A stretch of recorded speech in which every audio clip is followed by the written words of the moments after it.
SPDI MPD. Yang sama kita hormati Bapak Ibu Guru dan staf pengajar MTS Negeri 1 Labuhan Batu. Dan yang kami sayangi dan banggakan siswa-siswi peserta didik calon pimpinan masa depan.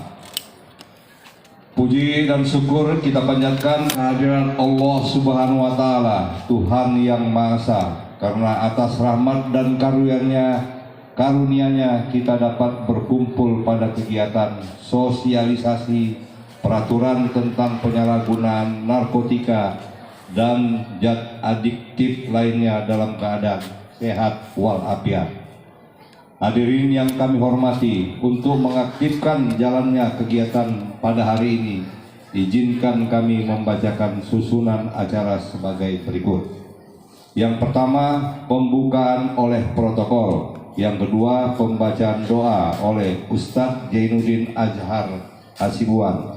Yang ketiga, kata sambutan dari Kepala Sekolah MTS Negeri 1 Labuhan Batu, Bapak Mustafa Kamal Nasution, SPDI MPD. Yang keempat, arahan dan bimbingan oleh Bapak Haji Tengku Milwan, anggota DPRD Provinsi Sumatera Utara dari fraksi Partai Nasdem. Yang kelima, penyampaian materi sosialisasi oleh narasumber Dr. Faisal Andi Mahrawa SIP, dirangkum dengan forum diskusi dan tanya jawab yang dipandu oleh moderator Agus Salim Arja, Sarjana Agama, ditutup dengan foto bersama. Untuk mengambil hikmah dan barokah dalam kegiatan kita hari ini, kami mintakan Ustadz Jainuddin Azhar Hasibuan untuk memimpin doa. Kepada Bapak Ustadz kami persilakan dengan segala hormat. Assalamualaikum warahmatullahi wabarakatuh.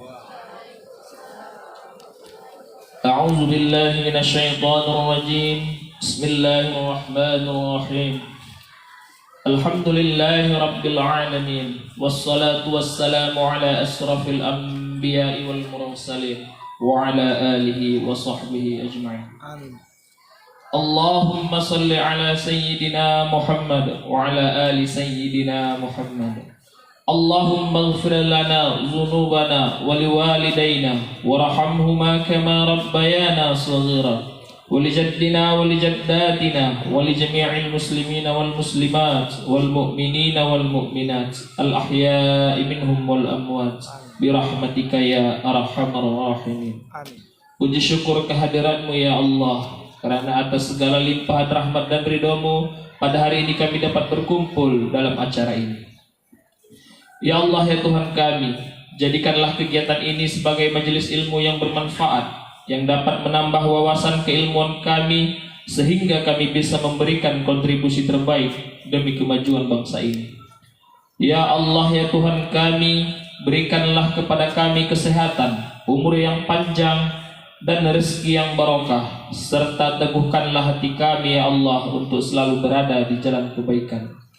Ya Allah, ya Tuhan kami, jauhkanlah kami dari berbagai fitnah serta segala bentuk permusuhan dan perpecahan yang bisa merusak silaturahmi di antara kami dan merusak keutuhan dan kedamaian di negeri ini.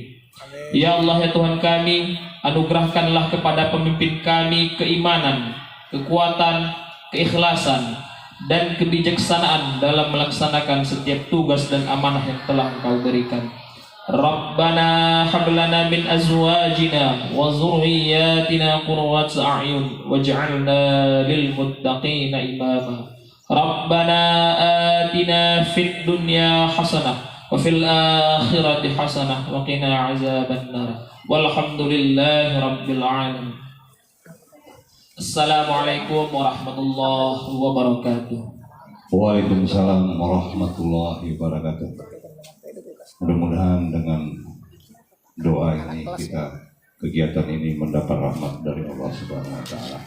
Baik, kita lanjutkan acara yang ketiga, yaitu kata sambutan dari Kepala Sekolah MTS Negeri 1 Labuhan Batu yang disampaikan oleh Bapak Mustafa Kamal Nasution SPDI MPD. Kepada Bapak kami persilahkan dengan segala hormat.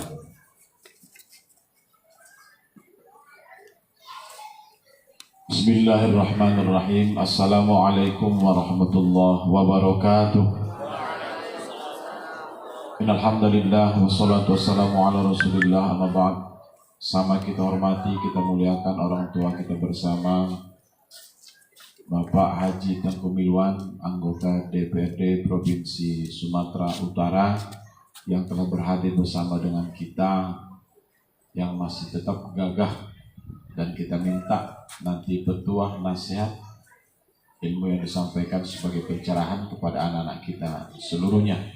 Dan tentunya kehadiran beliau menjadi motivasi kepada kami dan tentunya kepada anak-anak generasi masa depan kita.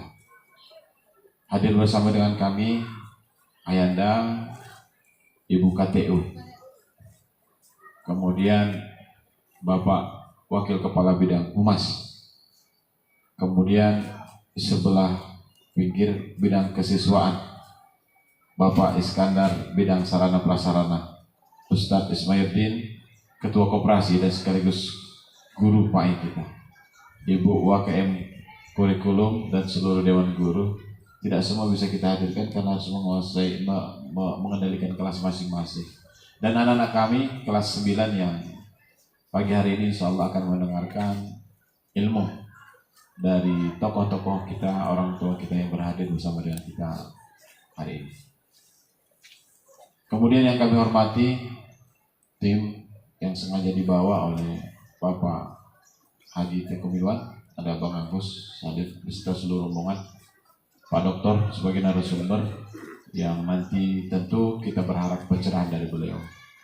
Pertama, kita bersyukur di atas nikmat Ramadan ini. Kita bersua baru rasanya sekitar bulan 11 kemarin di akhir tahun 2025.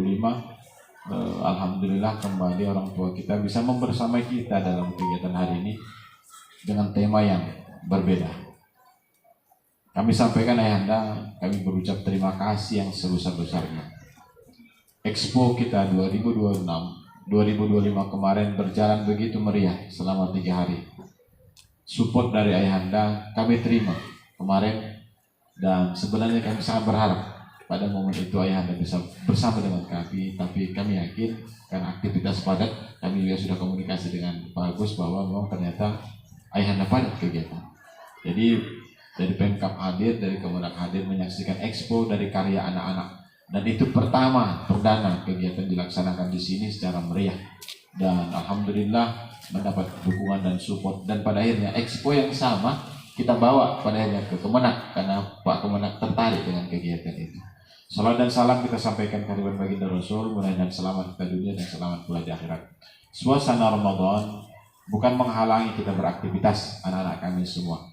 Jadi kita tetap belajar, ya kan, seperti biasa, walaupun memang kita belajarnya tidak begitu maksimal, fokus pada kegiatan pembelajaran Ramadan yang berisi tentang kegiatan ibadah, tausiah, mengaji, tadarus, dan lain sebagainya.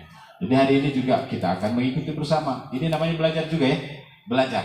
Nah, bukan di dalam kelas tapi di luar. Belajar itu luas, bukan hanya dalam kelas, dimanapun alam bisa kita jadikan tempat kita belajar. Termasuk hari ini kita akan mendengarkan bersama terkait dengan apa yang akan disampaikan oleh narasumber kita nantinya. Kita lihat ada tema narkoba. Anak kami semuanya nanti kita jalan sama-sama.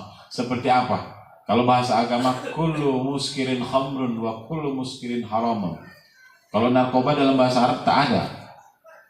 Ulama tidak menemukan, tidak membuat satu kata tentang narkoba haram, gitu kan? Tapi bahasanya adalah kullu muskirin khamrun. Semua yang memabukkan haram. Jadi termasuklah narkoba. Jadi narkoba bagian dari khamar, dan yang kita jelaskan sama-sama oleh narasumber kita terkait hukum dan dampaknya kepada orang-orang yang terlibat dalam perbuatan narkoba itu sendiri. Anak-anak kita semua kita berharap tumbuhlah menjadi generasi kebanggaan kita kelak nantinya. Nanti orang tua kita dan narasumber akan memberikan penjelasan yang seluas-luasnya kepada kita terkait dengan apa yang menjadi tema kita hari ini. Dan orang tua kami, Ayahanda, kami sampaikan berkat usaha dan dorongan sivitas yang ada di dalam, dorongan Kemenak dan kunjungan Pak Kabid kemarin, kita tetap mengusul bahwa kiranya madrasah ini mendapat perhatian. Dan alhamdulillah mohon doanya dan mohon dukungannya juga apa yang nama hari ini MSN 1 sudah ada di pusat, itu PHTC Pak. PHTC. Tindakan cepat yang menjadi program Pak Prabowo, katanya madrasah kita urutan kelima secara nasional menjadi prioritas, dan kita berharap ini nggak lari lagi rezekinya, karena kalaupun tak rezeki awak di depan mata pun bisa tak sampai ke mulut. Tapi kita berharap bahwa apa yang hari ini kita sampai ke kita yang diusulkan dari Provinsi Sumatera Utara memang kiranya terrealisasilah itu. Karena ini sekolah tua. Di papan yang ada di sana tahun 1975 diresmikan oleh gubernur pada saat itu Marah Halim, Bapak itu. Jadi udah berumur sangat tua sekolah ini. Wajarlah kalau kondisi fisiknya seperti ini, dan sudah layak untuk kita renovasi. Karena sekolah ini juga sudah melahirkan banyak tokoh, banyak orang-orang hebat dari sini dengan berbagai bidangnya masing-masing. Jadi kita yakin bahwa ke depan ini juga pasti akan menjadi pilihan masyarakat. Maka tugas kita hari ini yang amanah ada berada di tangan kita. Investasi karya terbesar itu adalah dunia pendidikan, karena ini adalah laboratorium mencetak kader masa depan. Maka di tangan guru dan kita semua, lembaga sarana prasarana menjadi ujung tombak yang penting untuk sama-sama kita pikirkan agar generasi ini merasa nyaman untuk bisa belajar di tempat ini.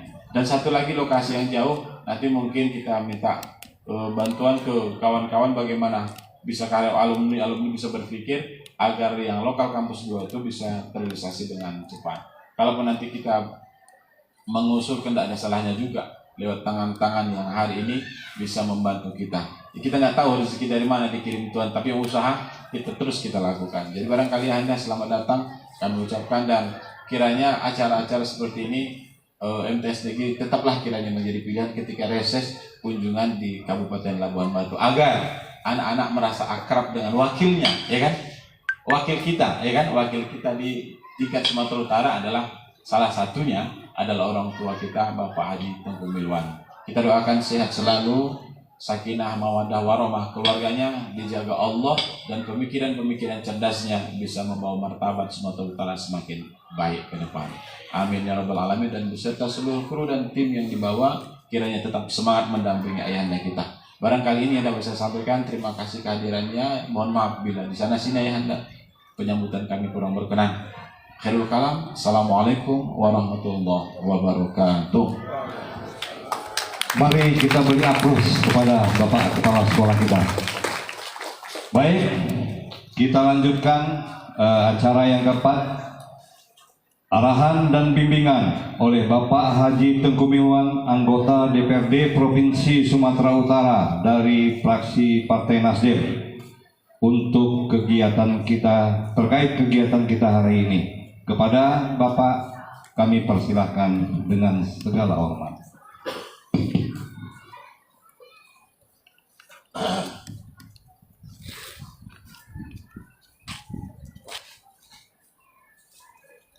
A'udzubillahi minasyaitonirrajim. Bismillahirrahmanirrahim. Assalamualaikum warahmatullahi wabarakatuh. Waalaikumsalam warahmatullahi wabarakatuh. Yang saya hormati Bapak Kepala Sekolah MTS Negeri Labuan Batu beserta Wakil Kepala Sekolah, para KTU dan seluruh tenaga pengajar, Ustadz dan Ustazah. Yang saya hormati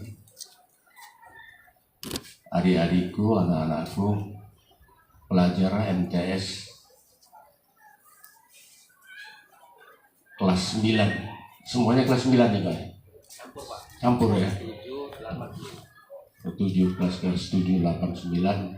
Yang saya hormati, saya mendengar pertama-tama kita menyampaikan rasa syukur kita kehadirat Allah Subhanahu wa Ta'ala, berkat rahmat dan ridhonya pada siang hari ini kita diberikan kesempatan, kesehatan dan kekuatan untuk bersilaturahmi dalam rangka sosialisasi peraturan daerah Provinsi Sumatera Utara.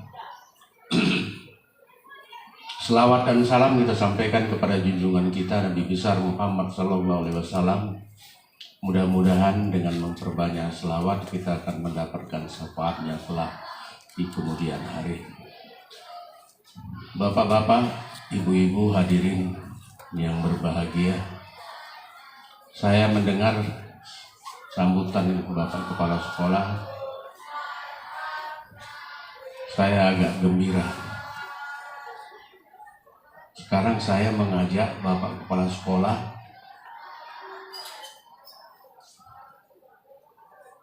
jadi motor tenaga pendidik agama di sini.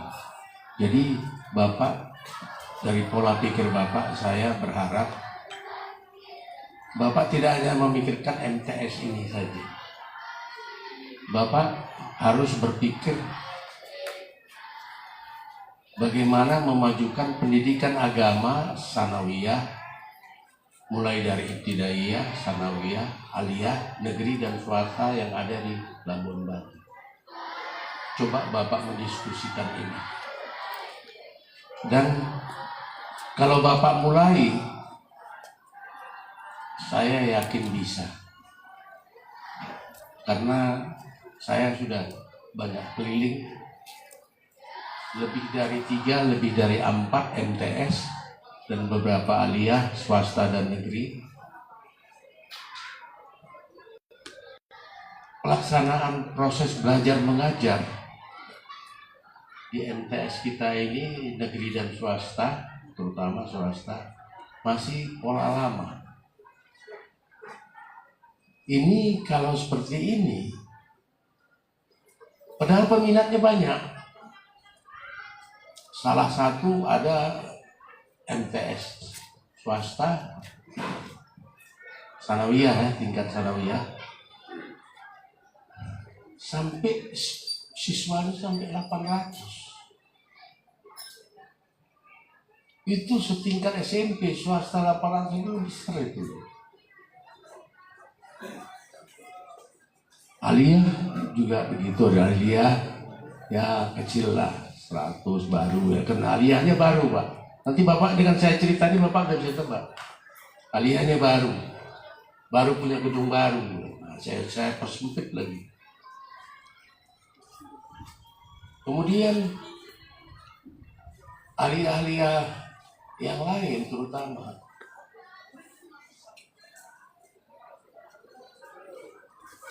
sesuai dengan kurikulum yang dikeluarkan oleh Depak.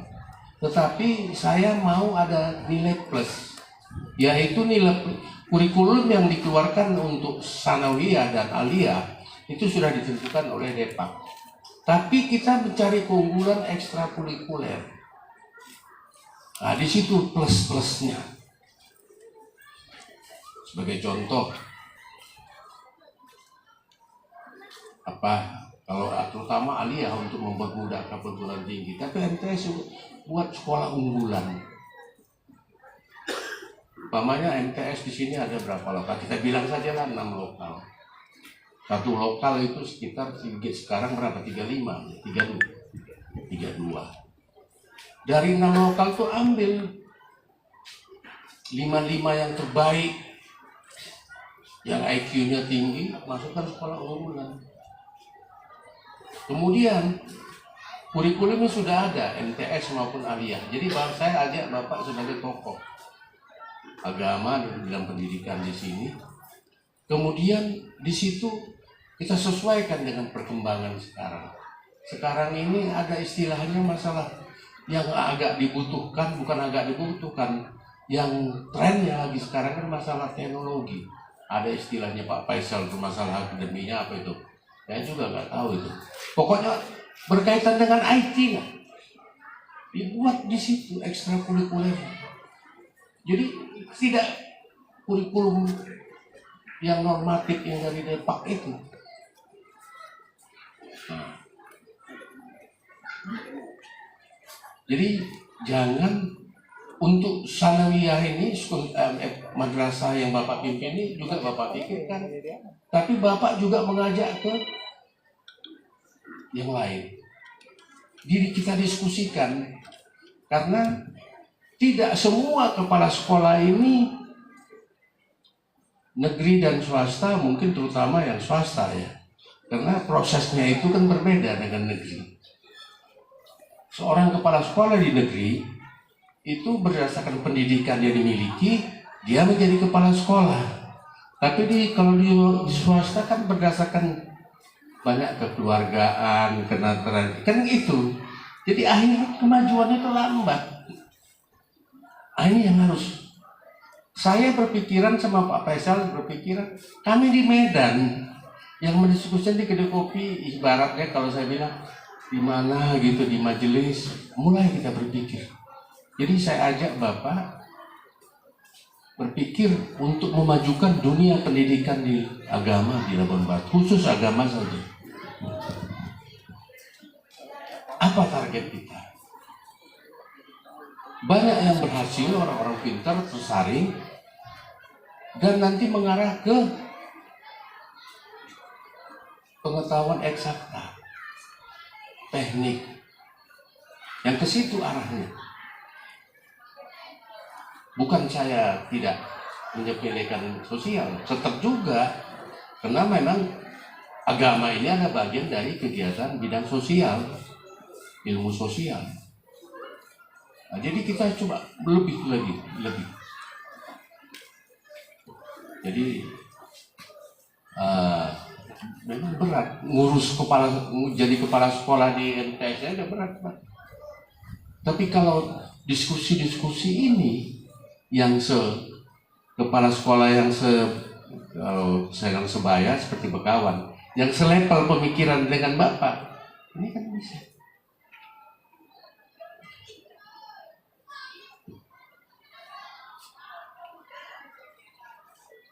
Karena Bapak jadi kepala sekolah aliyah ada cocok Bapak. Kalau saya kan beragama, cara berpikir Bapak seperti, bos, kau bisa nggak mau nggak kau ya? Karena jabatan itu kan amanah. Tetapi kalau di swasta kan nggak bisa begitu.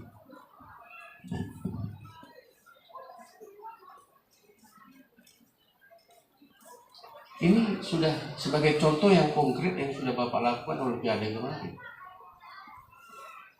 Nah, sekarang Bapak pola pikir, bagaimana kita tamatan sanawiyah aliyah ini menjadi ahli-ahli intek yang memiliki ilmu pengetahuan teknologi yang tinggi, komputer apa segala. Jadi tidak semata-mata jadi nanti arahnya ke departemen agama.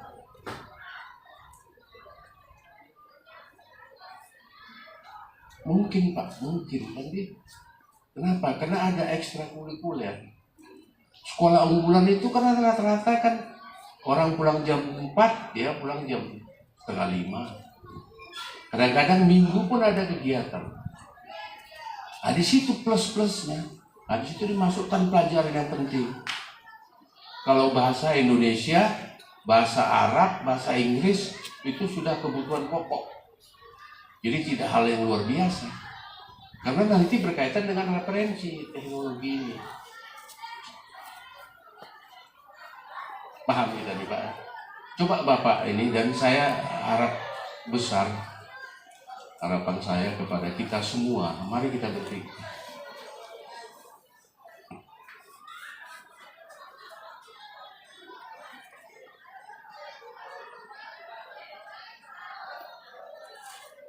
Kan sudah mulai nampak Pak.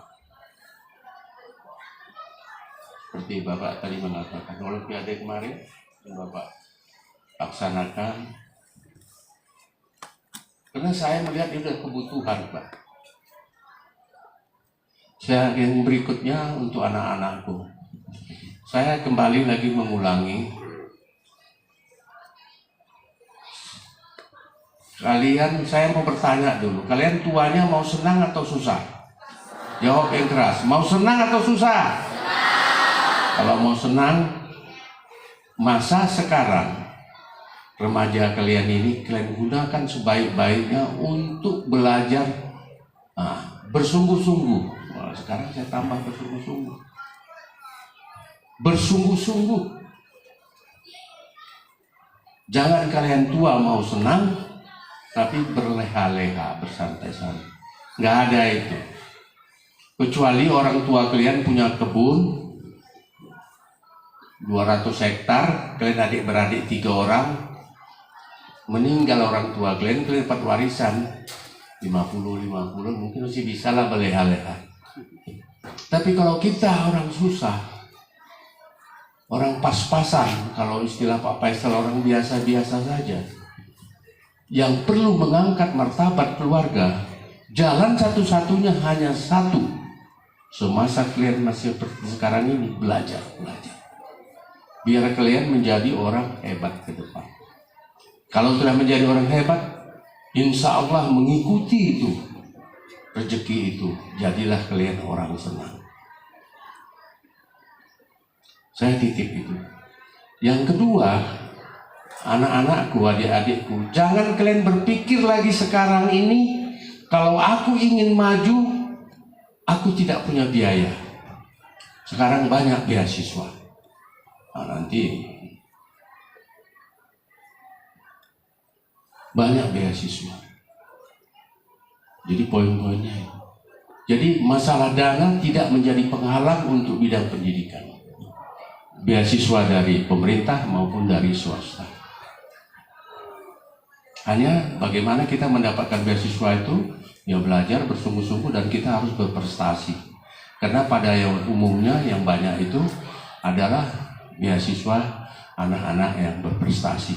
Memang ada beasiswa yang tidak berprestasi, asal dia mahasiswa dan tidak mampu, itu ada. Oke.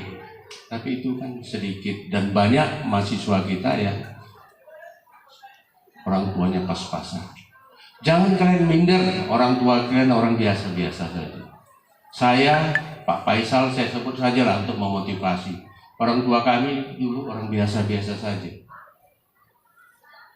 Tidak mengecam perguruan tinggi pada zamannya. Tapi anak-anaknya alhamdulillah. Karena berpulang dari diri saya dan diri Pak Faisal. Kalian nanti berpulang kepada kalian. Angkat martabat keluarga. Kalian harapan bangsa dan harapan keluarga. Ini saja yang ingin saya sampaikan agar waktu ini bisa efektif dan efisien. Belajar. Caranya hormati orang tua, hormati guru dan bapak guru, hormati orang yang lebih senior dari kalian. Insya Allah. Kalau sudah saya mengatakan hormati, itu sudah include, mohon doa semua dari situ. Saya rasa demikian. Mudah-mudahan anak-anak, adik-adikku yang ada di depan saya maupun seluruh pelajar di sini dari NPS ini menjadi orang-orang hebat di masa yang akan datang. Dan secara khusus untuk Bapak Kepala Sekolah, coba saya minta tolong Pak ya. Bapak, saya optimis Bapak mampu. Bapak mampu.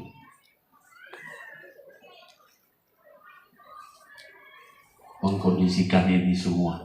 Karena zaman sekarang ini kalau semuanya kalau tidak dikondisikan, diseriusi, dikawal kalau bahasa apanya, pengajuan proyek aja, pengajuan usulan-usulan dari bawah.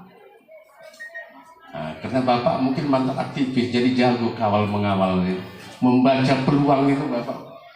Nah, memang dalam agama kan sudah diajarkan, Iqra, membaca.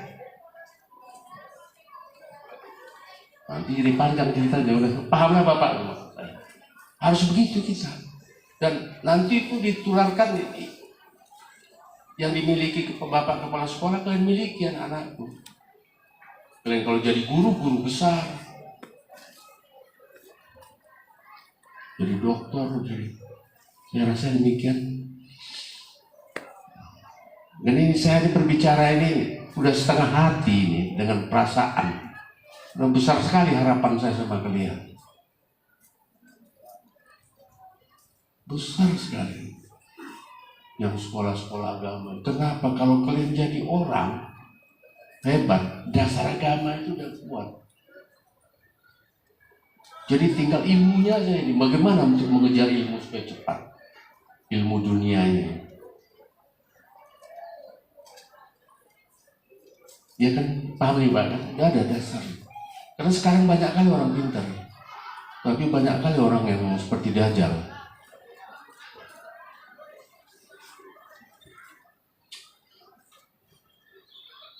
seolah-olah dunia itu menjadi tujuan. Astagfirullah, macam Ustaz pula. Ini maaf, yang bawa bicara di depan di guru MTS lagi. Ada Ustaz Mayudin nanti ketawa deh. Kapan pula kawan nih? Dulu membaca payah dia kuliah ini. Tapi begitulah, karena mengamati banyak orang pintar. Dalam 10 tahun cukup kaya pula. Ya silakan, itu rezeki. Karena manusia itu punya rezeki semua.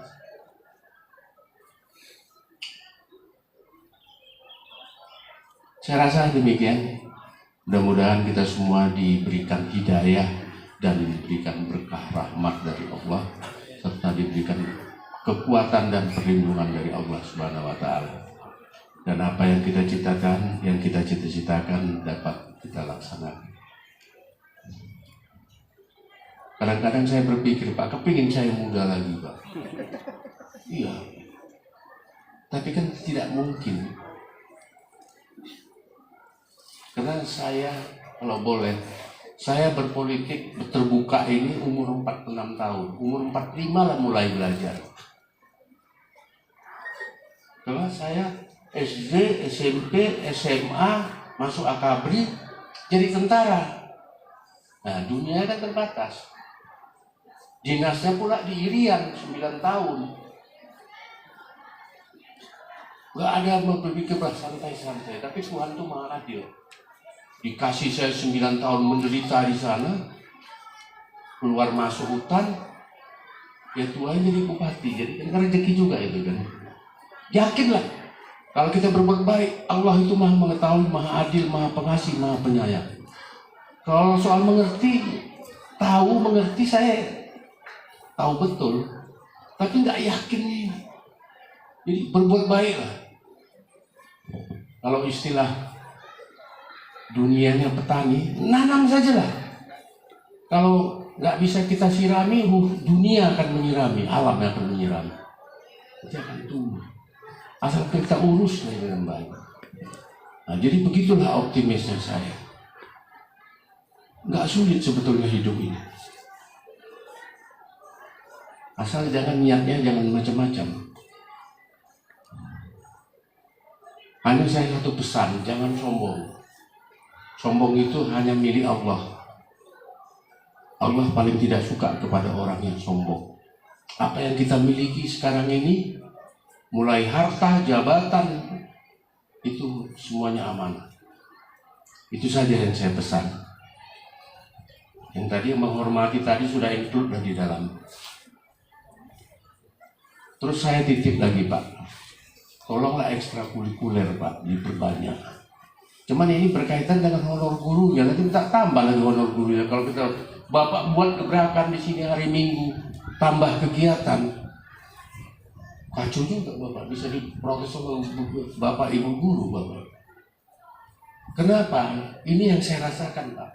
Waktu saya SD, ini yang sederhana aja. Kita disuruh dulu mengarang. Sekarang ada nggak pelajar mengarang di SD? Ada nggak? Mengarang. Di 1,5 halaman, 2 halaman, zamannya saya. Judulnya apa yang kau suka? Itu kelas 2 atau kelas 3 tuh saya ingat. Sekarang kan nggak ada itu. Pak Agus ada mengarang? Nggak ada. Padahal ini dilakukan oleh salah satu SD cucu saya. Jadi dia buat mengarang 2 lembar, 2 halaman. Dibaca, kenapa nggak disebut mama? Diceritakan ini, menceritakan ini. Mama kenapa nggak disebut, hanya papa aja? Udah penuh mah, ceritakan papa aja udah banyak kali kan. Mama itu sekarang nggak ada itu. Nah, ini ada di MTS Pak, anak Syari. Nah, waktu saya dulu setelah mengarang itu ekstrakurikuler, ya Milwan mengarang kau kan kita buat sendiri. Udah waktu dikumpulkan ada target menuju 2 halaman, ada yang 1,5, ada yang 1 halaman. Kemudian kita disuruh tampil. Ya Milwan, ceritakan apa yang kau tulis. Itu efeknya besar sekali. Tapi itu untuk anak-anak SD, Pak. Kadang-kadang saya pikir, apa memang kurikulum ini dibuat supaya bodoh orangnya? Jadi, padahal saya TNI loh ya. 20 tahun saya di Jawa Nasionalis tadi.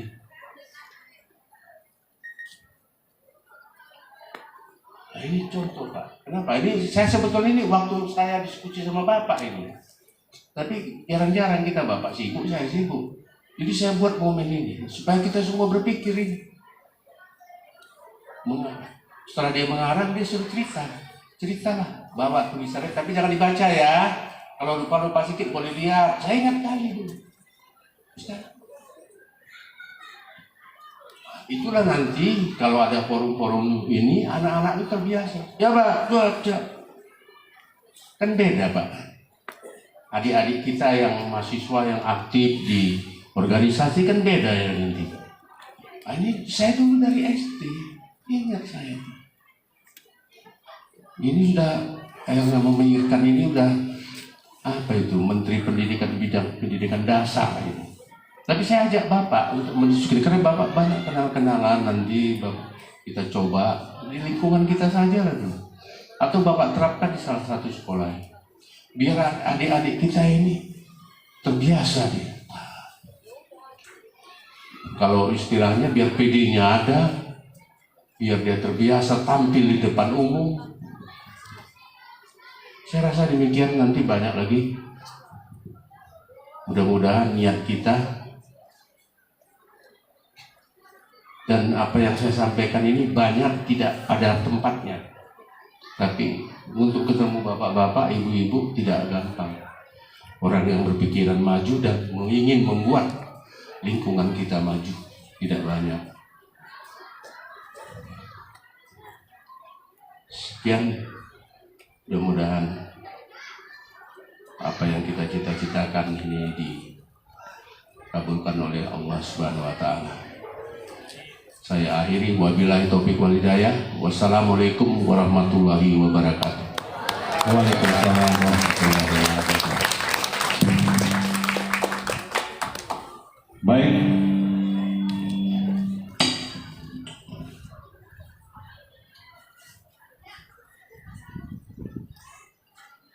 Baik, masuklah kita ke acara inti, yaitu penyampaian materi sosialisasi oleh narasumber Dr. Faisal Andi Mahrawa SIP, dirangkum dengan forum diskusi dan tanya jawab yang dipandu oleh moderator Agus Salim Arja SAG. Kepada moderator kami persilakan dengan segala hormat. Terima kasih Bang Mukis. Assalamualaikum warahmatullahi wabarakatuh. Yang sama-sama kita hormati Bapak Haji Tengku Milwan, anggota DPRD Provinsi Sumatera Utara. Yang sama kita hormati abang kita, senior kita, Dr. Faisal Andri Mahrawa SIP MSI, selaku narasumber kita pada siang hari ini. Hormat kami juga kepada Bapak Kepala Sekolah MTS Negeri 1 Labuan Batu, Bapak dan Ibu tenaga pengajar di MTS Negeri 1 yang kami hormati, serta anak-anak kami beserta kegiatan hari ini yang kami banggakan. Alhamdulillah di hadapan kita bersama telah hadir narasumber kita yang sengaja diundang Bapak Haji Tengku Milwan dari Kota Medan untuk membersamai beliau dalam rangka untuk menyampaikan materi Perda tentang penyalahgunaan narkoba dan zat adiktif lainnya. Tidak hanya itu, nanti adik-adik semua, narasumber kita juga akan memberikan motivasi kepada adik-adik tentang kiat-kiat apa yang bisa dilakukan untuk menuju sebuah kesuksesan. Namun sebelum penyampaian materi ini, izinkan kami selaku moderator untuk membacakan biodata singkat narasumber kita pada hari ini. Nama lengkap narasumber Dr. Faisal Andri Mahrawa, SIP MSI. Tempat tanggal lahir Medan 22 Desember 1975. Alamat Jalan Eka Rasmi, Medan Johor, Kota Medan. Untuk jenjang pendidikan, beliau telah melaksanakan S1 Ilmu Politik Unair Surabaya tahun 1999. Selanjutnya juga sudah menyelesaikan S2 Ilmu Politik di Universitas Indonesia Jakarta tahun 2004. Kemudian juga sudah menyelesaikan program S3 atau doktoral Ilmu Politik di Universitas Pajajaran Bandung tahun 2022.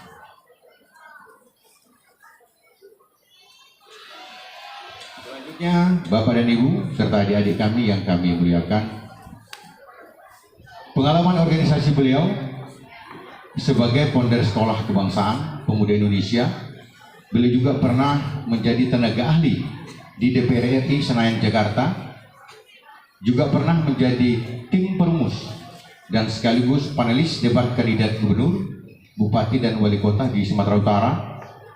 Beliau juga pernah menjadi tim seleksi anggota KPU dan Bawaslu Kabupaten Kota di Sumatera Utara. Serta banyak lagi adik-adik perayaan prestasi dan beasiswa yang beliau peroleh sewaktu masih aktif di perkuliahan. Itulah Bapak Ibu daftar riwayat singkat beliau. Mudah-mudahan ini nanti bisa menjadi motivasi bagi kita, khususnya bagi adik-adik kami sekalian. Selanjutnya dengan hormat kepada Bang Anda Dr. Faisal Andri Mahrawa, kami persilakan untuk menyampaikan materinya. Kami persilakan.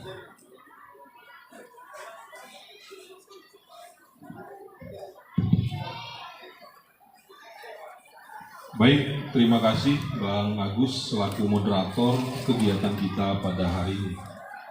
Assalamualaikum warahmatullahi wabarakatuh.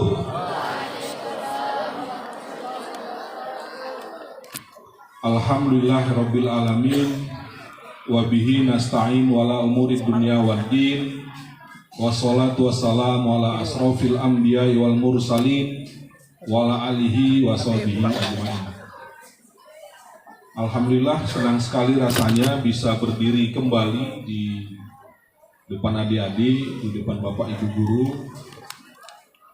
Ini rasanya yang kedua saya berdiri di tempat ini, di madrasah ini. Terima kasih Pak Haji Tengku Milwan yang sudah mengundang saya untuk membersamai kegiatan, sebuah kegiatan yang sangat-sangat penting tentang bahaya narkoba. Ya, kegiatan ini didedikasikan oleh pemerintah Provinsi Sumatera Utara melalui DPRD Provinsi Sumatera Utara untuk mensosialisasikan peraturan daerah. Peraturan daerah dalam hal ini adalah peraturan daerah nomor 1 tahun 2019 tentang fasilitasi pencegahan penyalahgunaan narkotika, psikotropika dan zat adiktif lainnya. Itu bunyi perdanya. Saya bangga dengan Pak Haji Tengku Milwan di usia beliau dengan keterbatasan waktu beliau masih mau berkumpul dengan kita-kita yang ada di sini. Dan beliau memilih perda ini. Padahal sangat banyak perda yang bisa dia sosialisasikan. Ya. Beliau berpikiran ke depan bahwa bangsa ini butuh anak-anak yang hebat. Bangsa ini butuh generasi yang hebat untuk memajukan bangsanya. Itulah mengapa beliau memilih mensosialisasi ancaman narkoba ini. Karena narkoba pada akhirnya akan memberangus harapan, memupus harapan. Tadi beliau sempat bertanya, adik-adik mau susah apa mau senang? di masa tuanya kan begitu. Nah, keinginan untuk senang itu akan punah, akan musnah kalau kalian terlibat, terjerumus dengan narkoba itu. Karena memang narkoba ini akan merusak kita baik secara fisik maupun secara psikologis. Nanti akan saya jelaskan. Tapi saya ingin bercerita sedikit ya, menyambung dari apa yang disampaikan oleh Pak Haji Tengku Milwan tadi. Beliau mengatakan tadi bahwa hari ini yang namanya madrasah, apakah madrasah ibtidaiyah, madrasah sanawiyah maupun madrasah aliyah, itu sudah sangat-sangat kompetitif. Ya, bisa bersaing dengan sekolah umum, baik negeri maupun swasta. Jadi kalau adik-adik searching di internet, itu ada namanya Madrasah Aliyah Negeri Insan Cendikia di Serpong. Itu di tahun lalu itu sebagai terbaik pertama untuk TKA kalau nggak salah, untuk untuk pelajaran itu. Terbaik pertama dibandingkan SMA negeri maupun swasta yang ada di Indonesia. Itu Insan Cendikia. Sistemnya boarding school, ya, jadi adik-adik berasrama di sana dengan materi pelajaran bukan hanya melulu soal agama.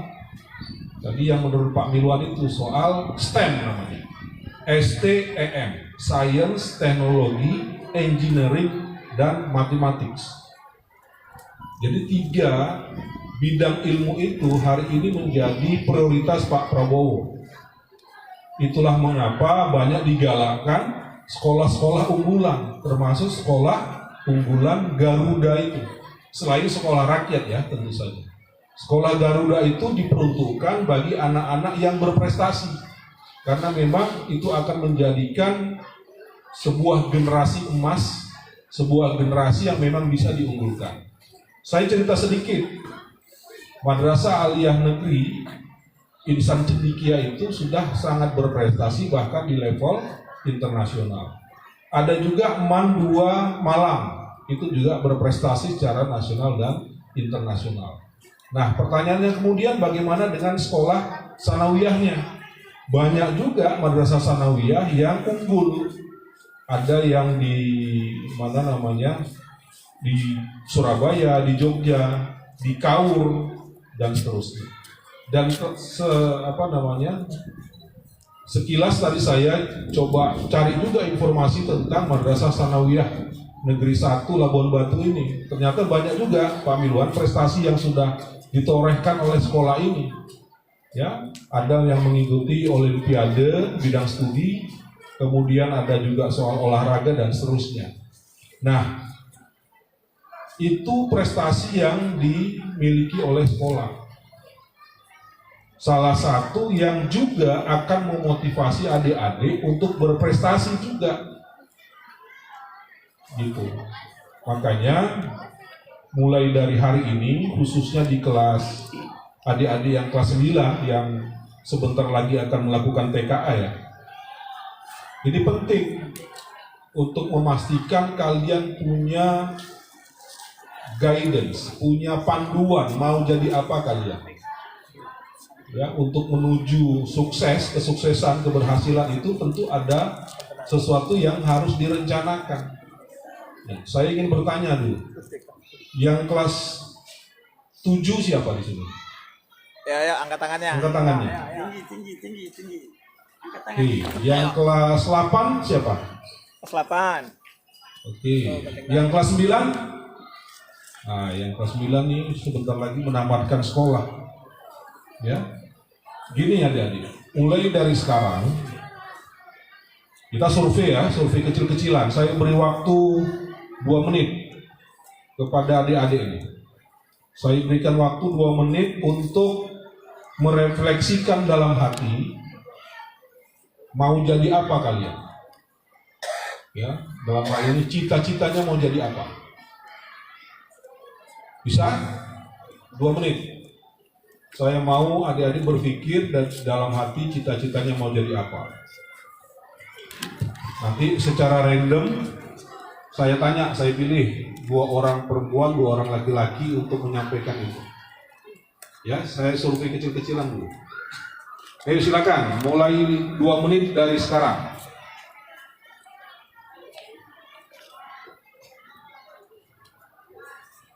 Waktunya tinggal 1 menit.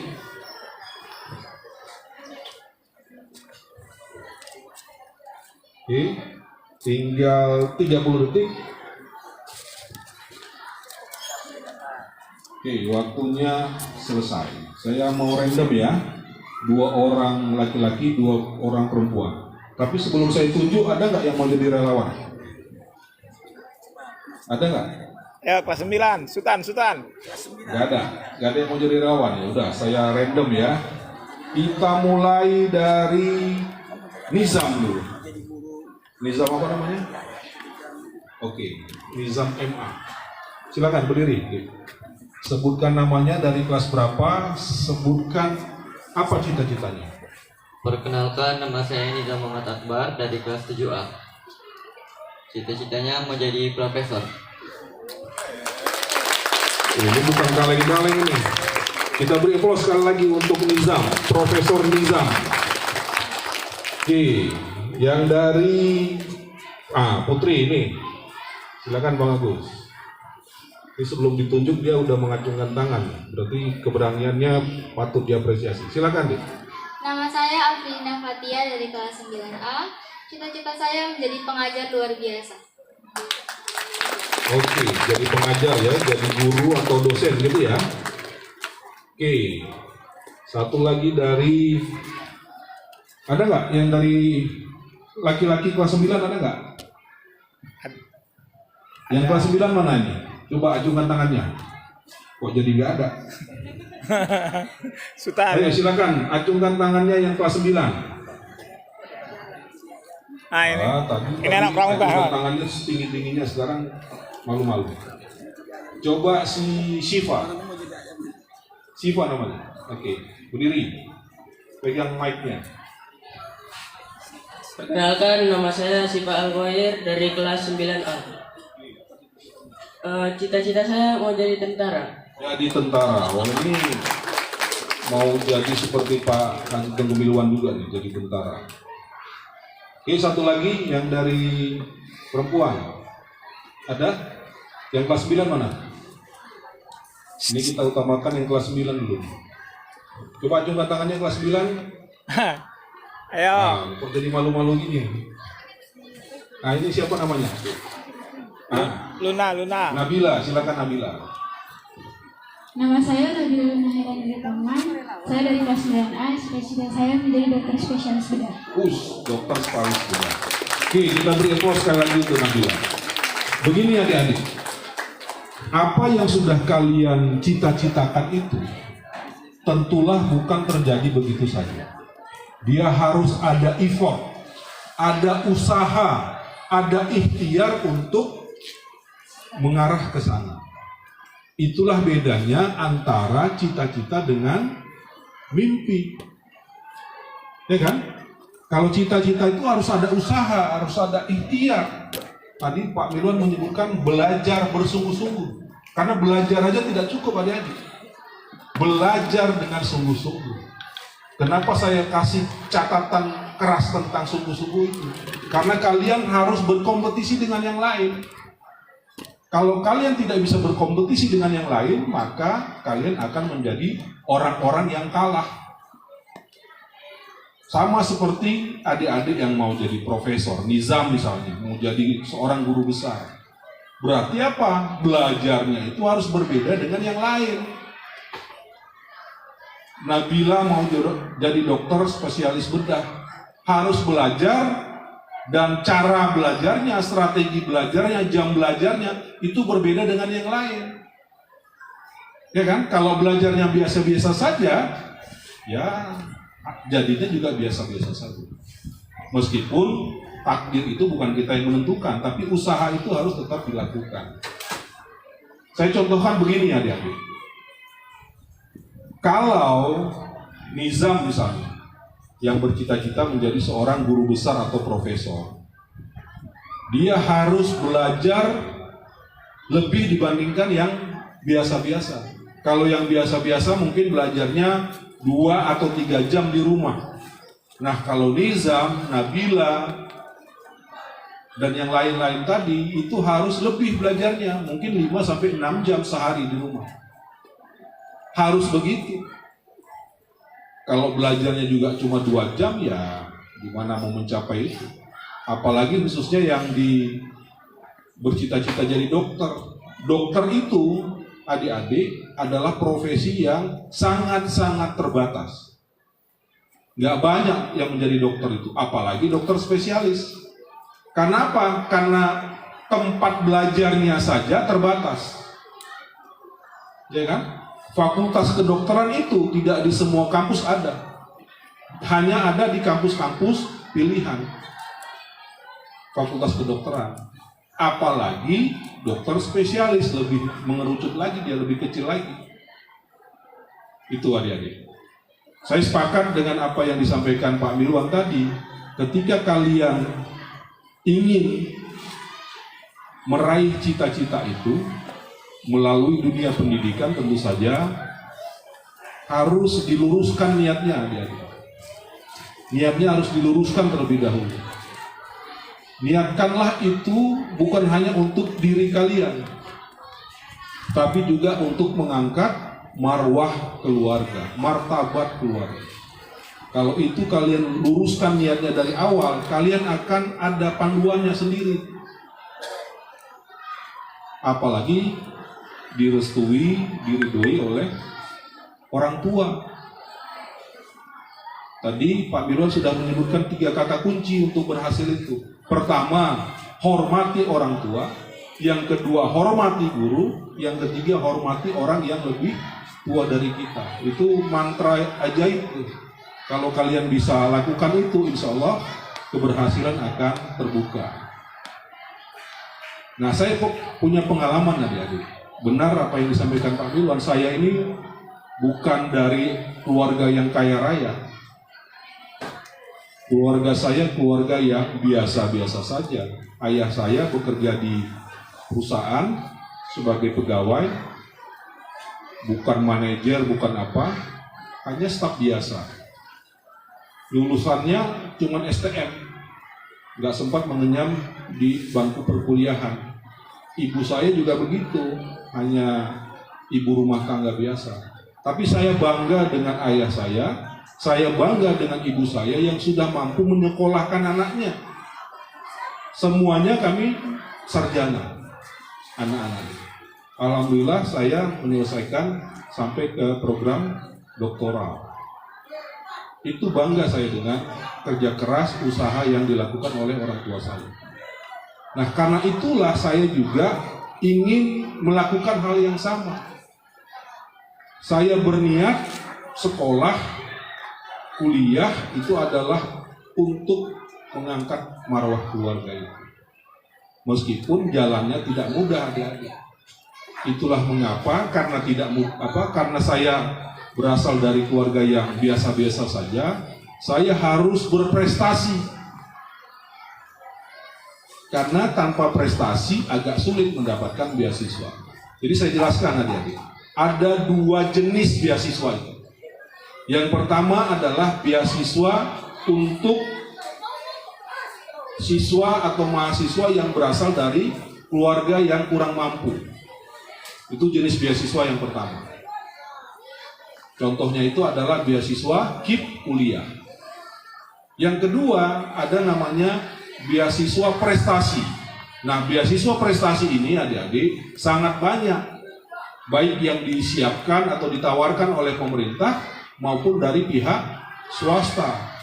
Ada beasiswa Garuda, ada beasiswa unggulan, ada beasiswa talenta, ada beasiswa LPDP, banyak sekali. Kemudian yang dari pihak swasta ada beasiswa Tanoto Foundation, ada beasiswa LPS, Bank Indonesia, gitu-gitu banyak. Jadi bergantung dari kita ya. Nah ini khususnya untuk anak-anak kelas 9 ya, meskipun tidak menutup kemungkinan untuk adik-adik yang kelas 7 dan kelas 8.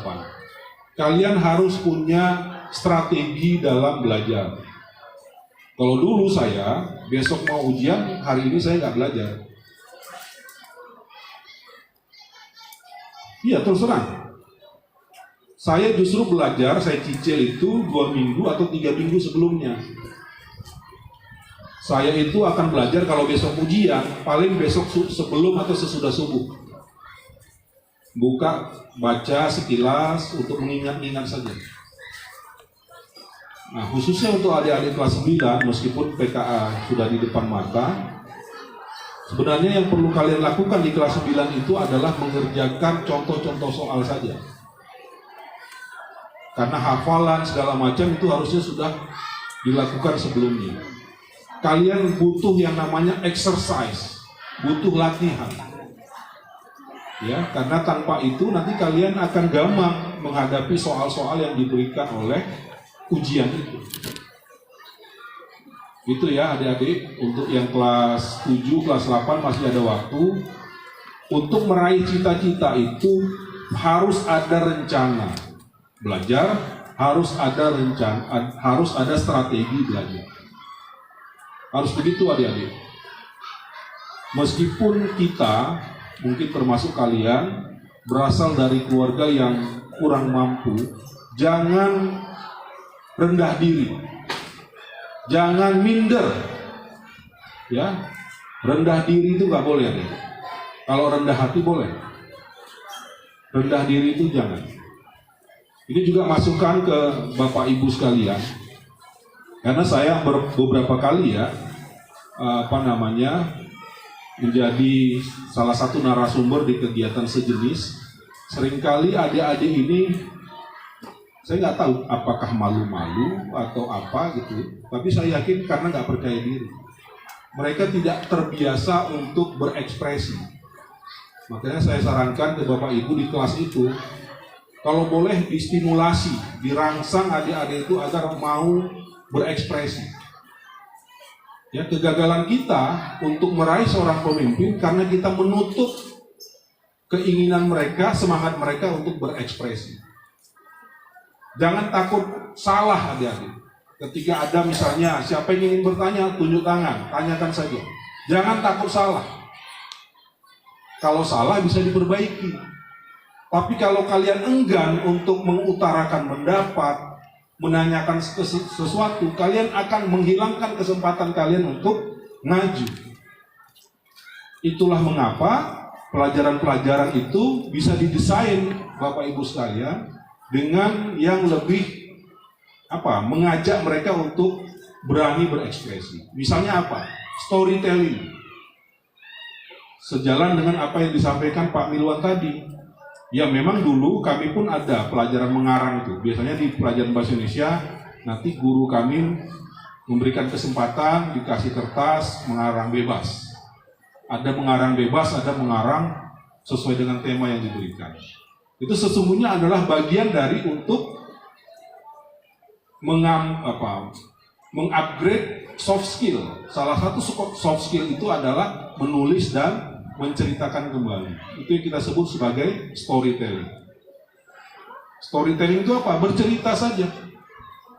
Bercerita tentang apa saja.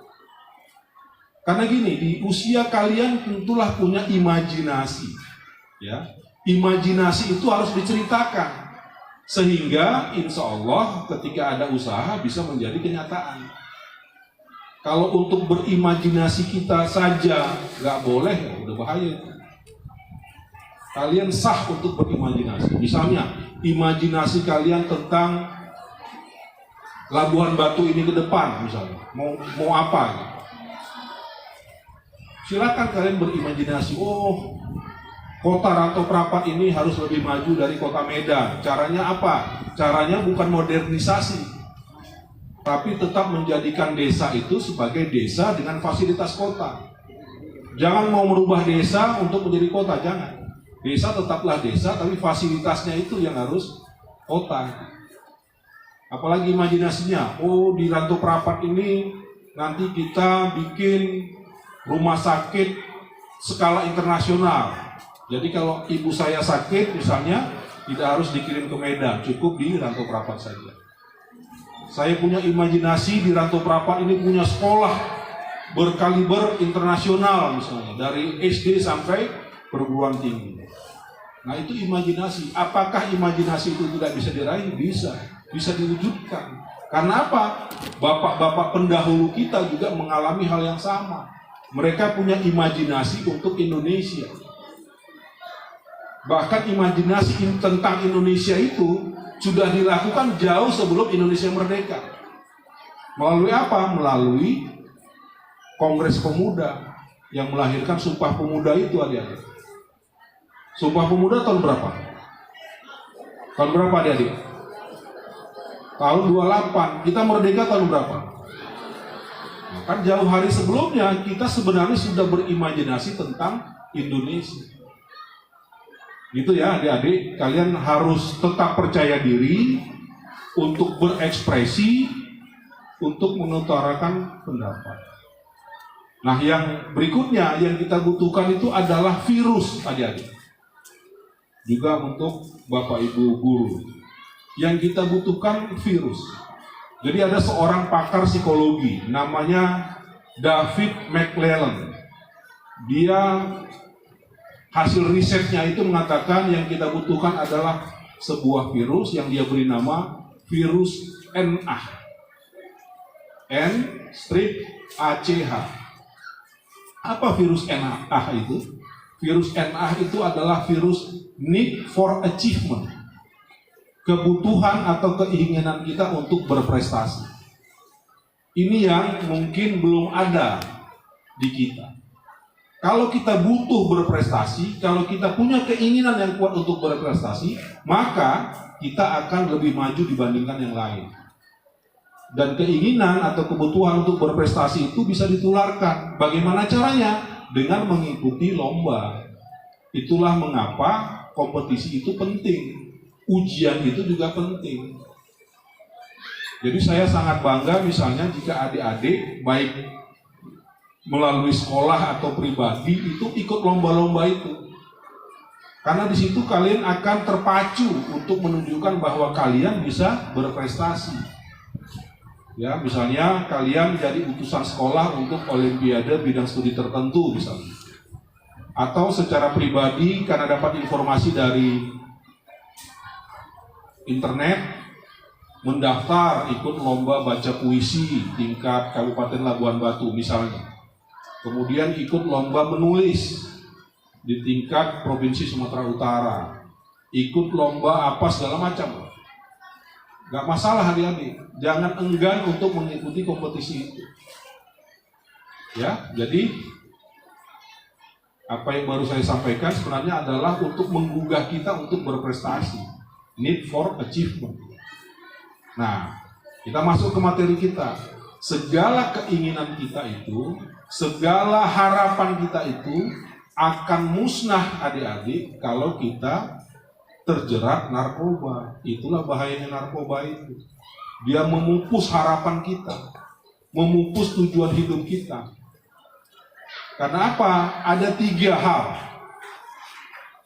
ancaman atau kerusakan dari penyalahgunaan narkotika dan obat-obatan terlarang itu. Yang pertama itu adalah kerusakan secara individual bagi diri penggunanya. Yang kedua itu adalah kerusakan, dampaknya itu kerusakan atau disharmoni di keluarga. Dampaknya itu. Yang ketiga bagi lingkungan. Kita coba lihat apa yang kerusakan pertama. Kerusakan pertama itu adalah individual sifatnya. Diri pribadi penggunanya.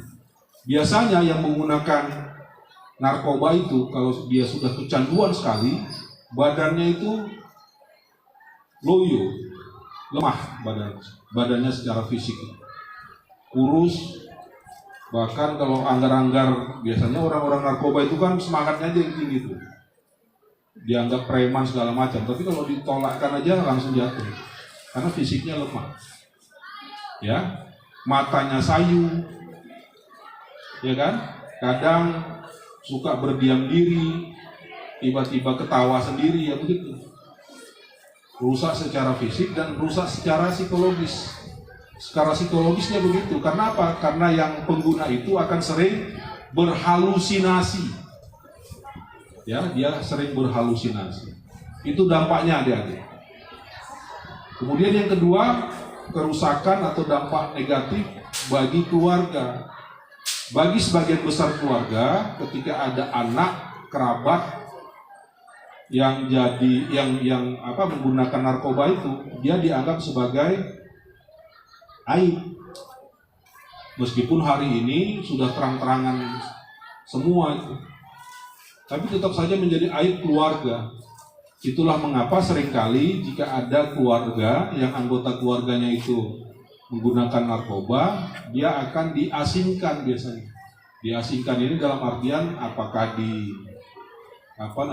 direhabilitasi, di panti rehabilitasi, atau diusir dari rumah.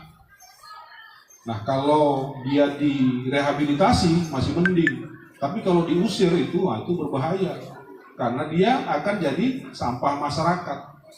Nah, itu sejalan dengan dampak kerusakan yang ketiga itu. Apa kerusakan yang ketiga? Kerusakan yang ketiga itu adalah kerusakan lingkungannya. Tadi itu ada pengguna narkoba itu jadi sampah masyarakat. Hari ini kerusakan yang paling itu adalah ketika di daerah tertentu tingkat penggunaan peredaran narkobanya tinggi, maka tingkat kriminalitasnya juga tinggi. Itu sudah semua seperti itu. Sudah hasil penelitian banyak orang itu. Ya, Sumatera Utara hasil penelitian terakhir di tahun 2023 itu mengatakan ada 1 juta pengguna narkoba di provinsi Sumatera Utara.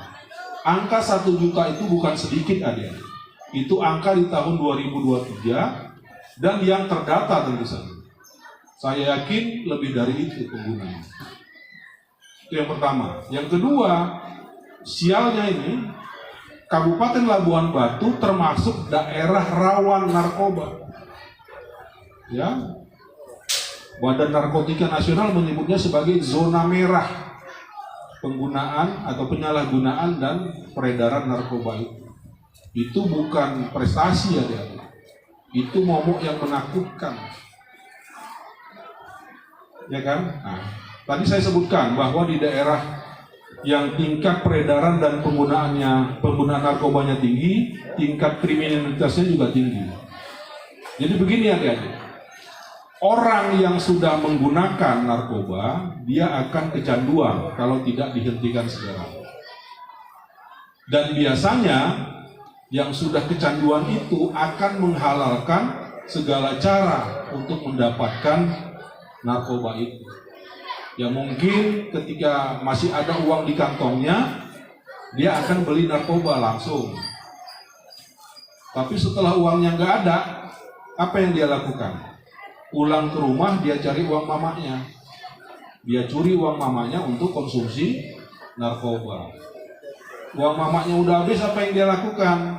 Dia lihat, ada nggak barang-barang di rumah yang bisa dijual? Ada TV dijual, ada kipas angin dijual. Udah habis barang di rumah, apa yang dia lakukan? Dia akan melirik ke tetangga. Barang-barang tetangga yang di luar itu, yang bisa dia curi. Ada ember buruk hilang. Kalau dulu, kalau di rumah itu gemboknya yang hilang. Gembok yang tergantung di pagar itu yang hilang. Kalau sekarang apa yang hilang? Pagar-pagarnya pun hilang. Itu, adik-adik. Jadi narkoba itu ada hubungannya dengan tingkat kriminalitas, kenakalan remaja, geng-geng motor, maling, pencuri segala macam, itu semua ada. Tawuran itu dampak dari narkoba. Ya, gitu adik-adik ya. Saya ingin mengatakan adik-adik, yang kita butuhkan itu bukan memusuhi pengguna narkoba, enggak. Karena biasanya pengguna narkoba itu memang korban juga. Yang kita musuhi itu siapa? Pengedar, bandar. Itulah mengapa kita harus memusuhi narkoba itu tidak dengan sendiri-sendiri. Dia harus berjamaah. Dia harus berkolaborasi, tidak hanya oleh siswa, tidak hanya oleh guru, tidak hanya oleh sekolah, tapi semua komponen elemen masyarakat. Tidak hanya oleh polisi, karena polisi juga ada yang bermasalah kan. Bahkan akhir-akhir ini ada seorang Kapolres di Bima, Nusa Tenggara Barat justru terjerumus ke masalah narkoba ini. Dia sebagai pengguna, dia sebagai pengedar, sebagai bandar juga. Bahkan akibat perbuatannya itu dia melakukan tindakan asusila. Nah itu dampaknya. Saya bukan mengatakan polisi begitu semua, enggak. Tapi memang ya itulah potret bangsa kita hari ini. Ketika kita berharap aparat penegak hukum melakukan pemberantasan narkoba, tapi di saat yang sama mereka juga jadi masalah. Kasus Sambo, kasus siapa lagi? Kapolda Sumatera Barat itu, gitu juga. Jadi banyak yang harus kita selesaikan. Itulah mengapa kita harus berkomitmen secara bersama-sama, berkolaborasi untuk memutus mata rantai narkoba itu. Khususnya di mana? Khususnya di lingkungan tempat tinggal kita, khususnya di Kabupaten Labuan Batu yang sama-sama kita cintai. Saya kira itu adik-adik sebagai pemantik saja. Setelah ini silakan ajukan pendapatnya, ajukan pertanyaannya, ajukan komentarnya. Tidak hanya tentang narkoba, tapi juga tentang motivasi yang sudah saya dan Pak Milwan sampaikan tadi. Terima kasih sekali lagi, mohon maaf jika ada kekurangan. Billahi taufiq wal hidayah. Assalamualaikum warahmatullahi wabarakatuh.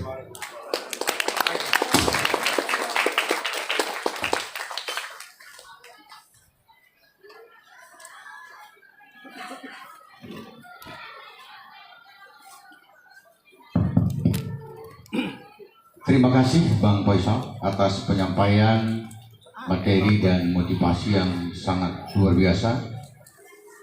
Untuk selanjutnya, Bapak dan Ibu Guru, adik-adik kami yang kami banggakan, setelah tadi kita mendengar paparan dari Pak narasumber, kami membuka sesi dialog tanya jawab kepada kita semua.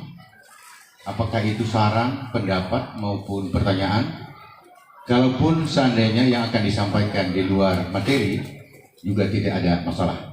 Untuk sesi ini kami buka kesempatan kepada 4 orang penanya, kami persilakan.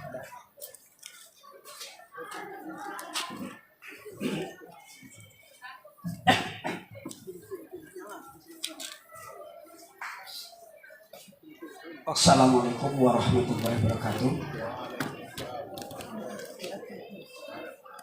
Syukur alhamdulillah pada Ramadan yang ke-17 ini kita telah diberikan oleh Allah Subhanahu wa taala nikmat kesehatan, keselamatan sehingga kita dapat bertemu dengan orang yang mulia pada hari yang mulia ini.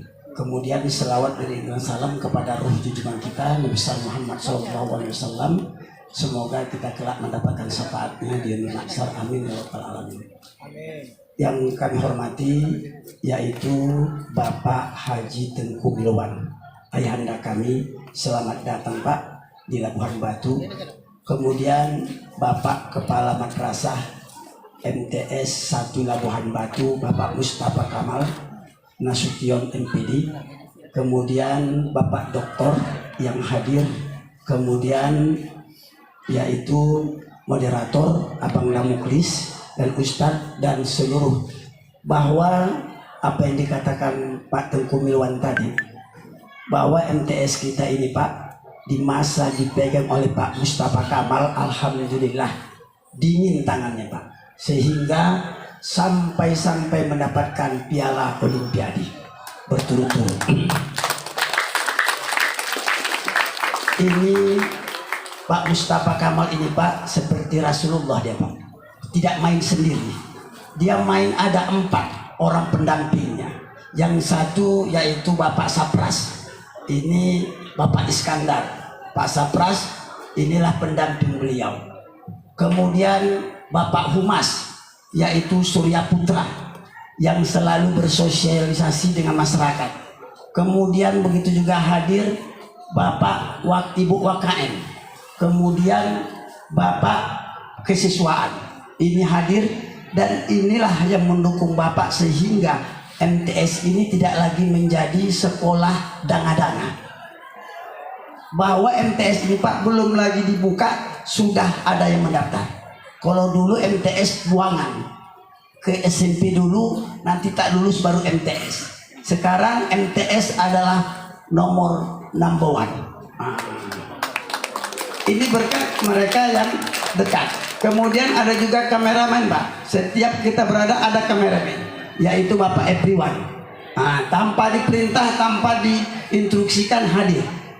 Jadi anak-anak kami yang kami banggakan dan yang kami sayangi, yaitu bakal calon Bupati, Gubernur, bakal calon nanti pengganti Pak Tengku Milwan, bakal calon menggantikan Pak Doktor, Pak Kepala Madrasah. Ini anak-anak kami sekalian. Bahwa anak-anak sekalian, saya dengan Pak Tengku Milwan ini dari tahun 2000, 2005, 2010, yaitu selalu berdekatan dan berdampingan. Adalah saya anak emasnya pada saat itu. Karena beliau telah menores salah satu karya beliau, Panti Asuhan Al-Arif Al-Wasliyah. Panti Asuhan itu beliau yang bangun, Al-Arif itu nama anak beliau. Dan sayalah yang diamanahkan beliau sampai saat ini. Alhamdulillah. Ini tidak kita ragukan lagi kemampuan Pak Tengku Milwan. Selama beliau menjadi bupati, beliau juga banyak karya-karya beliau yang ditinggalkannya. Salah satunya asrama haji. Yang saat itu asrama haji adalah kepunyaan perkebunan. Tapi dengan lobi-lobi beliau, asrama haji yang pertama di kabupaten pada saat itu adalah Labuhan Batu. Jadi walaupun sudah berumur tua, tapi jiwa tetap muda anak-anak. Tetap datang ke MTS, ke MTS negeri kita ini dalam sosialisasi peraturan perundang-undangan. Dan saya adalah salah satu tim relawan dari Kabupaten Labuhan Batu, 2 orang kami. Banyak dana pemerintah yang tercurah kepada kami yang kami nikmati. Dana pemerintah berangkat ke provinsi, berangkat kemana-mana, berangkat untuk yaitu tentang narkoba ini, yaitu dari Kesbang. Jadi sebenarnya apa yang sudah dilakukan ini, kita yang dikatakan oleh Pak Doktor tadi, memang yang penting berbuat, kata Pak Milwan. Yang penting berbuat. Apapun yang perlu kita lakukan, mau tidak mau, kita harus berbuat. Karena kalau kita sudah berbuat, ada catatan bahwa kita telah berbuat. Kalau kita lihat saat ini narkoba, nggak bisa kita tuntaskan. Karena mengapa? Yang punya itu para panglima-panglima jenderal. Itu pernah saya bilang kan itu. Jenderal-jenderal di atas yang punya narkoba itu. Contoh yang kita lihat, yaitu Jenderal Teddy Minahasa. Beliau yang punya, beliau yang berjualan, beliau yang di Polres-Polres, seluruh Polres yang ada di Sumatera Barat beliau jual melalui Polres-Polres. Begitu juga saat ini, yaitu di Bima, Kapolres bersama narkobanya, kasat narkobanya. Mungkin di Labuhan Batu juga begitu, cuman belum ketahuan ini Pak Dokter. Jadi kita buat peraturan undang-undang ini sebenarnya ini harus kita berbuat walaupun terkait beasiswa yang diberikan dari kepada pemerintah maupun instansi. Jadi saya ingin bertanya Bapak, apakah dari Labuhan Batunya sendiri menyediakan fasilitas atau menyediakan jalur atau menyediakan tempat khusus untuk siswa-siswa di Labuan Batu ini atau di Sumatera Utara ini untuk mengemban pendidikan lanjut dengan lebih baik. Sekiranya dapat. Terima kasih Bapak. Ya, kita lanjutkan.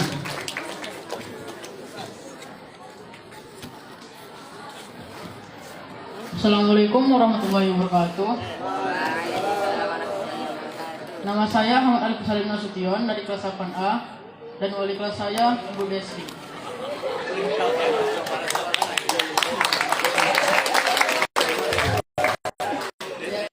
Jadi seperti yang Bapak itu bilang tadi, kalau narkoba itu buat kecanduan, apa yang membuat narkoba itu bisa buat kecanduan gitu Pak? Kan kalau ada kecanduan Pak, gimana cara berhentinya?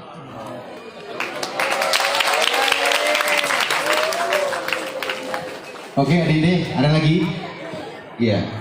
Ini kita rangkum aja Bang, semua Bang Faisal nanti sekali jawab Bang, izin. Iya, ini dulu. Assalamualaikum warahmatullahi wabarakatuh. Perkenalkan, nama saya Muhammad Atari Sofiamri. Saya dari kelas 8A. Wali kelas saya Bu Desri Yanti Nasution. Saya ingin bertanya Pak, jika pemerintah melegalkan zat adiktif seperti alkohol dan tembakau, mengapa zat yang kurang adiktif dan ganja tetap dikriminalisasikan? Terima kasih. Lanjut. Iya.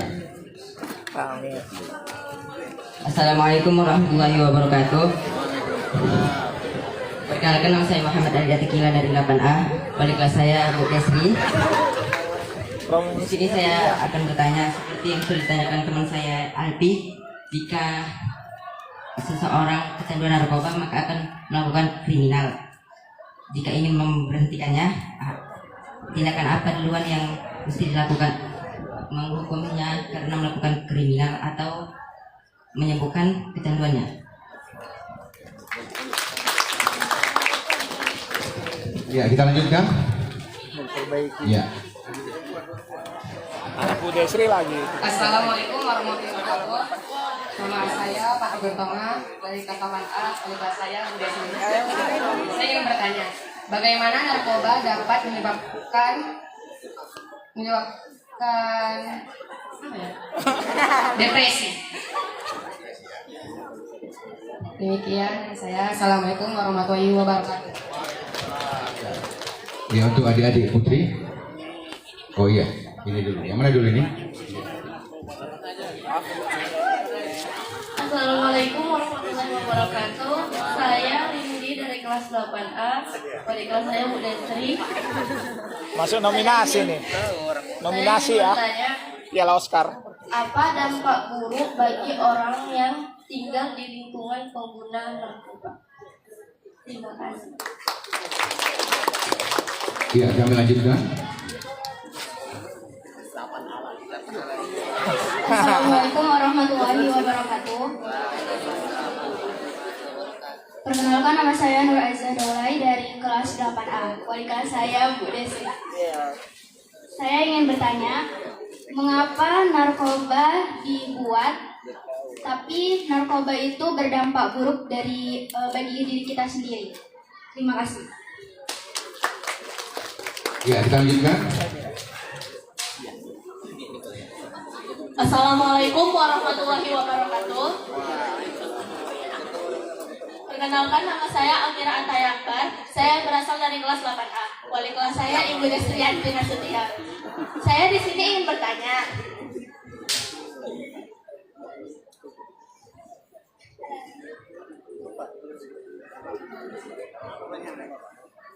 Ya, lanjut. Kenapa orang-orang tetap memakai narkoba meskipun orang tersebut tahu kalau narkoba itu ilegal? Apakah itu ada hubungannya dengan masalah di dalam hidupnya? Sekian dari saya. Wassalamualaikum warahmatullahi wabarakatuh. Ada lagi Erina sebelum dijawab oleh materi kita? Ada? Kelas lain, Oh, kelas iya. lain. Kelas lain.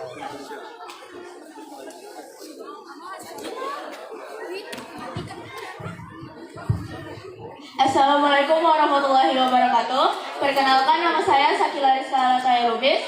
Saya berasal dari kelas 7A, wali kelasnya Bu Nurhasana. Pertanyaan saya di sini adalah, apakah narkoba boleh digunakan dalam skala kecil? Sekian, terima kasih. Oke, ada lagi sebelum kita serahkan kepada narasumber? Cukup? Ada lagi?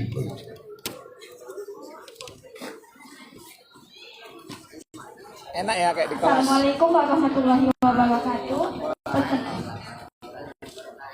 Perkenalkan, nama saya Alifia Aziza dari kelas 8A. Wali kelas saya Ibu Desi. Saya ingin bertanya, kalau Bapak tinggal di lingkungan yang banyak orang memakai narkoba, Bapak mencegahnya atau Bapak biarin aja gitu? Karena Bapak takut bilang.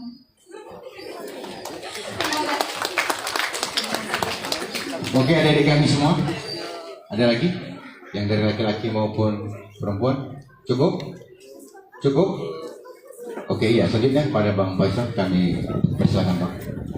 Baik, terima kasih. Saya senang sekaligus surprise juga ini. Ternyata adik-adik siswa Madrasah Sanawiyah Negeri 1 Labuhan Batu dalam forum ini banyak yang kecanduan untuk bertanya. Jadi menular kan? Karena sebagian besar yang bertanya itu adalah siswanya Ibu Desri. Saya nanti minta nomor WA-nya aja, Bu. Jawabannya nanti saya kirimkan ke Ibu yang menjelaskan di kelas. Enggak, itu bercanda. Jadi gini adik-adik.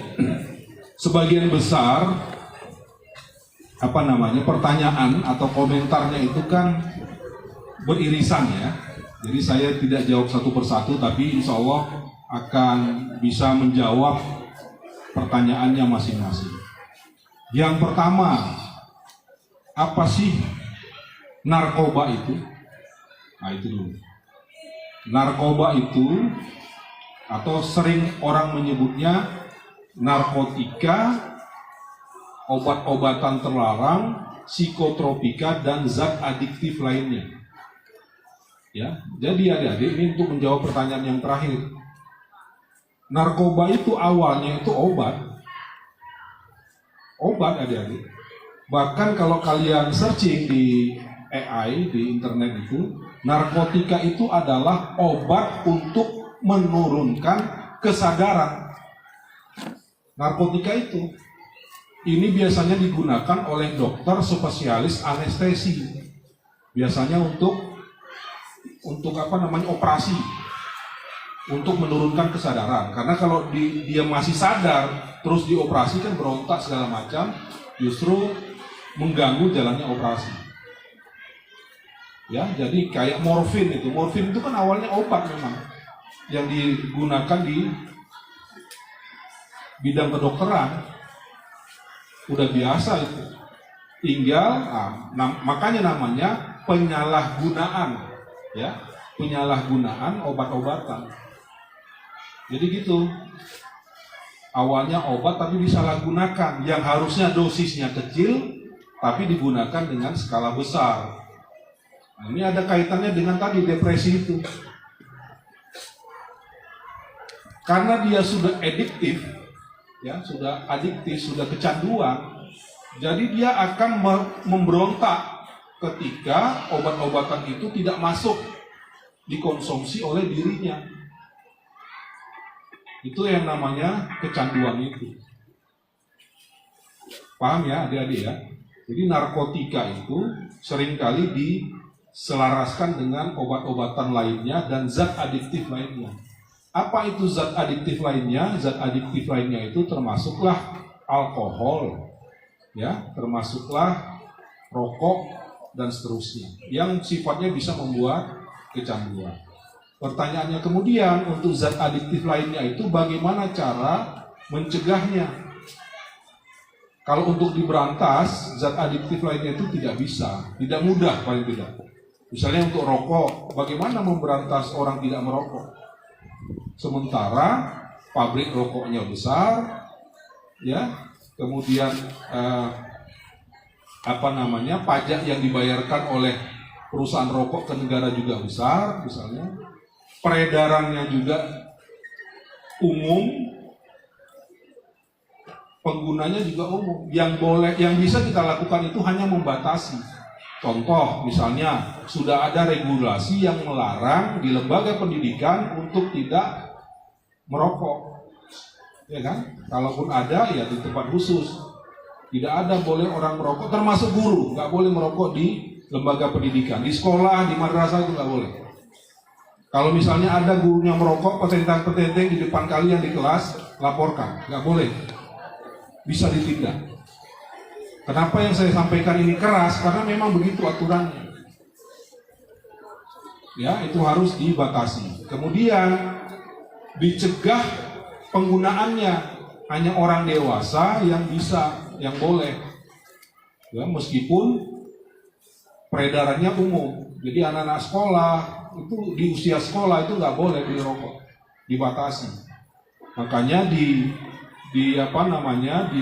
mini market itu harusnya sudah ada edaran soal itu. Siapa yang boleh membeli untuk usia tertentu. Sama halnya dengan alkohol, peredaran alkohol juga dibatasi.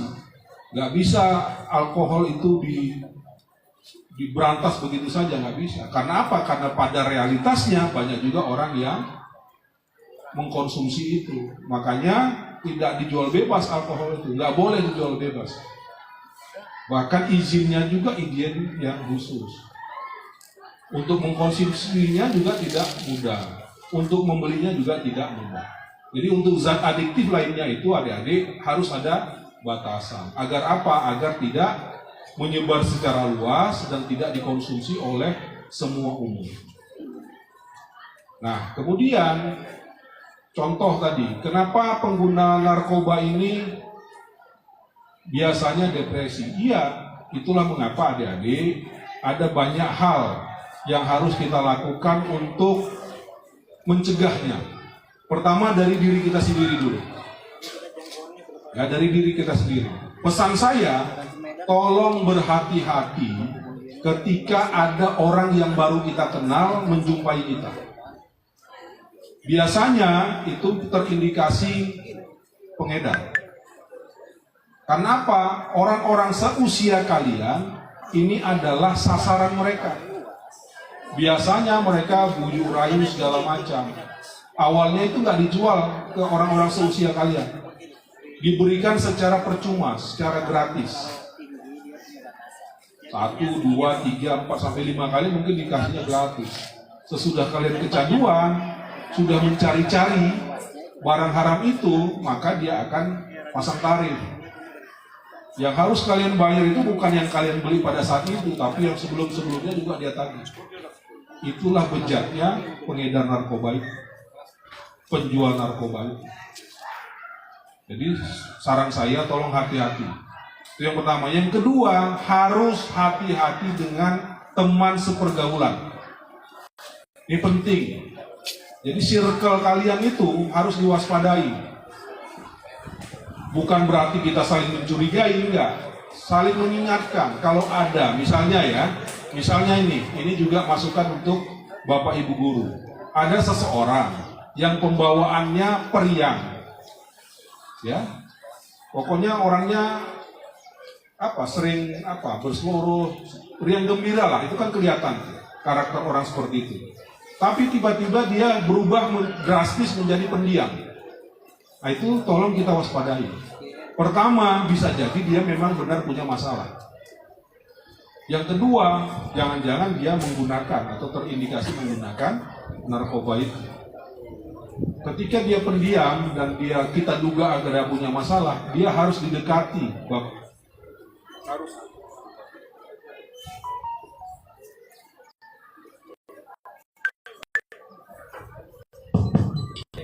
Kenapa harus didekati? Karena biasanya orang yang punya masalah itu butuh lawan bicara.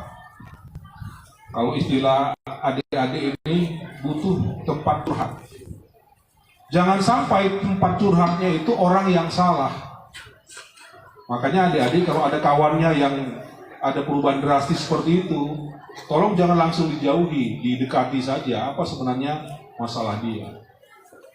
Atau kalau di madrasah ini mungkin ada guru BK ya, guru bimbingan konseling misalnya, atau guru BP itu bisa melakukan terapi agar mengajak mereka berdiskusi, memancing mereka untuk menceritakan apa masalahnya. Jangan dijauhi. Nah, justru kalau dia tidak bisa mengeluarkan unek-uneknya, tidak bisa curhat, dia akan depresi. Karena apa? Karena dia nggak tahu lagi ke siapa dia mengutarakan masalahnya itu. Terkadang orang yang butuh teman curhat itu, yang dia butuhkan bukan untuk mencari solusi juga kadang-kadang. Yang dia butuhkan hanya untuk teman bicara saja. Tuh, jadi tadi adik, tolong berhati-hati dengan orang yang baru dikenal. Yang kedua, hati-hati dengan teman sepergaulan, baik di sekolah maupun di lingkungan tempat tinggal. Nah, sekali lagi muncul pertanyaan kemudian, Pak, bagaimana kalau di lingkungan saya ternyata banyak narkobanya? Sebagai orang yang tinggal di situ, apa yang bisa saya lakukan? Yang pertama tentu saja hati-hati agar kita tidak terjerumus di tempat yang sama. Yang kedua, berusaha mungkin untuk mencari solusi atas itu. Caranya bagaimana? Harus berani melaporkan. Bukan untuk menjadi sosok pahlawan, ya, tapi harus berani melaporkan. Laporkanlah jika ada, misalnya ada rumah kosong, ternyata dilakukan untuk memakai atau menggunakan narkoba, dan kita bisa memastikan itu, laporkan, lapor ke Kepling misalnya, laporkan ke Babin Kamtipmas misalnya, atau, nah ini sering disampaikan Pak Milwan, ada sebenarnya call center 110. Beberapa waktu yang lalu sebelum berangkat ke Rantau Prapat, kebetulan saya ada tamu senior saya dari Universitas Airlangga yang sekarang jadi pengamat kepolisian.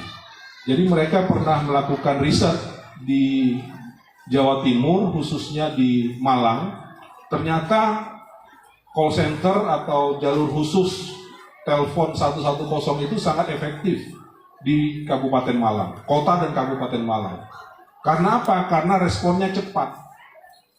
Dan si pelapor yang menggunakan 110 itu dilindungi. Meskipun pada saat dia didata itu tentulah harus lengkap kan, namanya siapa, mungkin nick-nya, alamatnya segala macam. Dan itu dilindungi. Jadi ketika misalnya ada kasus narkoba, ketika kita ngontak ke 110, itu kita juga merasa nyaman, tidak terancam. Ketakutan kita, kekhawatiran kita selama ini ketika ada kasus narkoba dan kita ingin melaporkan, kan kita takut terseret-seret. Mungkin Bapak Ibu guru paham. Jangan-jangan jadi kita yang repot kan? Udah laporkan, kita jadi saksi, dimusuhi, ditanya-tanya sama polisi, dimusuhi juga oleh pengguna, oleh pengedar dan segala macam. Jadi menurut saya, kita bagaimana tinggal menggunakan jalur khusus itu, 110 itu. Saya nggak tahu apakah dari lingkungan Polres Labuhan Batu itu sudah efektif sosialisasinya tentang penggunaan 110 itu. Kalau di kota dan Kabupaten Malang ternyata efektif. Itu paling tidak menurut riset senior saya itu. Itu adik-adik. Jadi kalau di lingkungan kita itu, ya mungkin kalian tidak berani untuk melaporkannya langsung ya, tapi melalui orang tua mungkin bisa dilakukan. Itu adik-adik. Jadi banyak hal yang bisa kita lakukan. Pertama soal preventifnya dulu, pencegahannya itu. Yang bisa kita lakukan secara sederhana itu adalah untuk diri kita dulu. Tadi saya sudah sampaikan beberapa catatan, ya. Apa catatan saya tadi itu? Jangan atau waspada dengan orang yang baru kita kenal. Kemudian waspada dengan circle pergaulan kita, circle perkawanan kita, baik di sekolah maupun di di lingkungan tempat tinggal. Itu ya adik-adik ya. Ada yang terlupa jawabannya?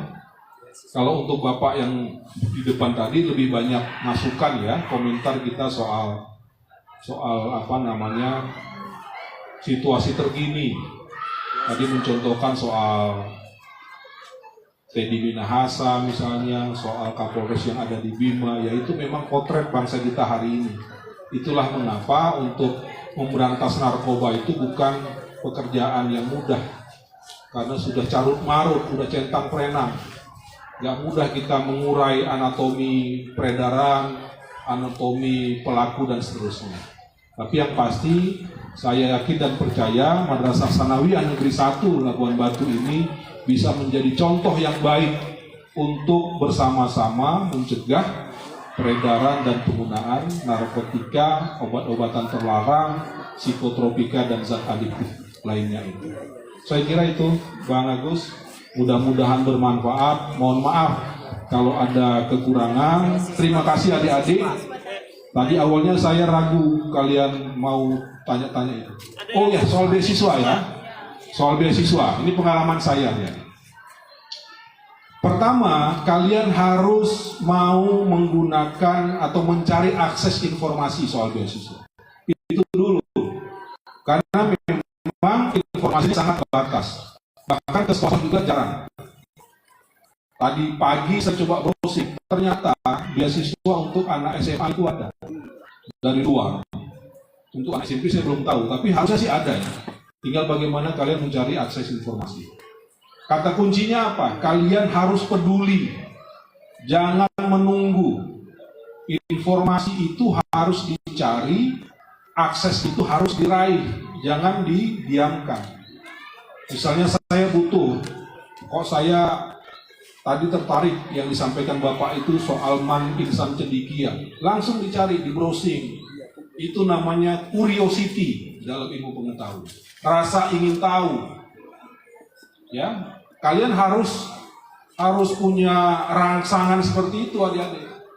Kalau ada orang ngomong apa, kok saya apa ya itu tadi ya gitu. Bertanya-tanya, itu namanya curiosity, rasa ingin tahu. Langsung dicari, apalagi sekarang adik-adik tentulah punya gadget, punya handphone. Ya, handphone itu jangan cuma dibuat untuk scrolling TikTok, lihat lagu joget-joget itu, jangan. Itu udah jadul itu. Apalagi cuma untuk nonton drama Korea, drama Cina yang pengemis ternyata CEO gitu kan. Jangan cuma itu adik-adik, banyak yang lebih bermanfaat. Banyak yang lebih bermanfaat. Ya misalnya kalian yang mau exercise, latihan soal di TikTok itu ternyata banyak. Di YouTube itu banyak adik-adik. Ya, kemudian untuk yang hobi, misalnya hobinya apa? Elektronika misalnya.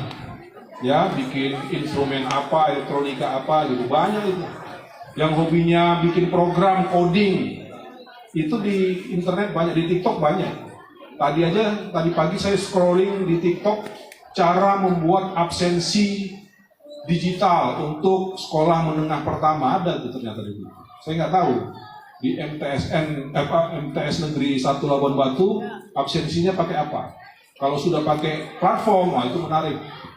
Jadi adik-adik punya kartu siswa.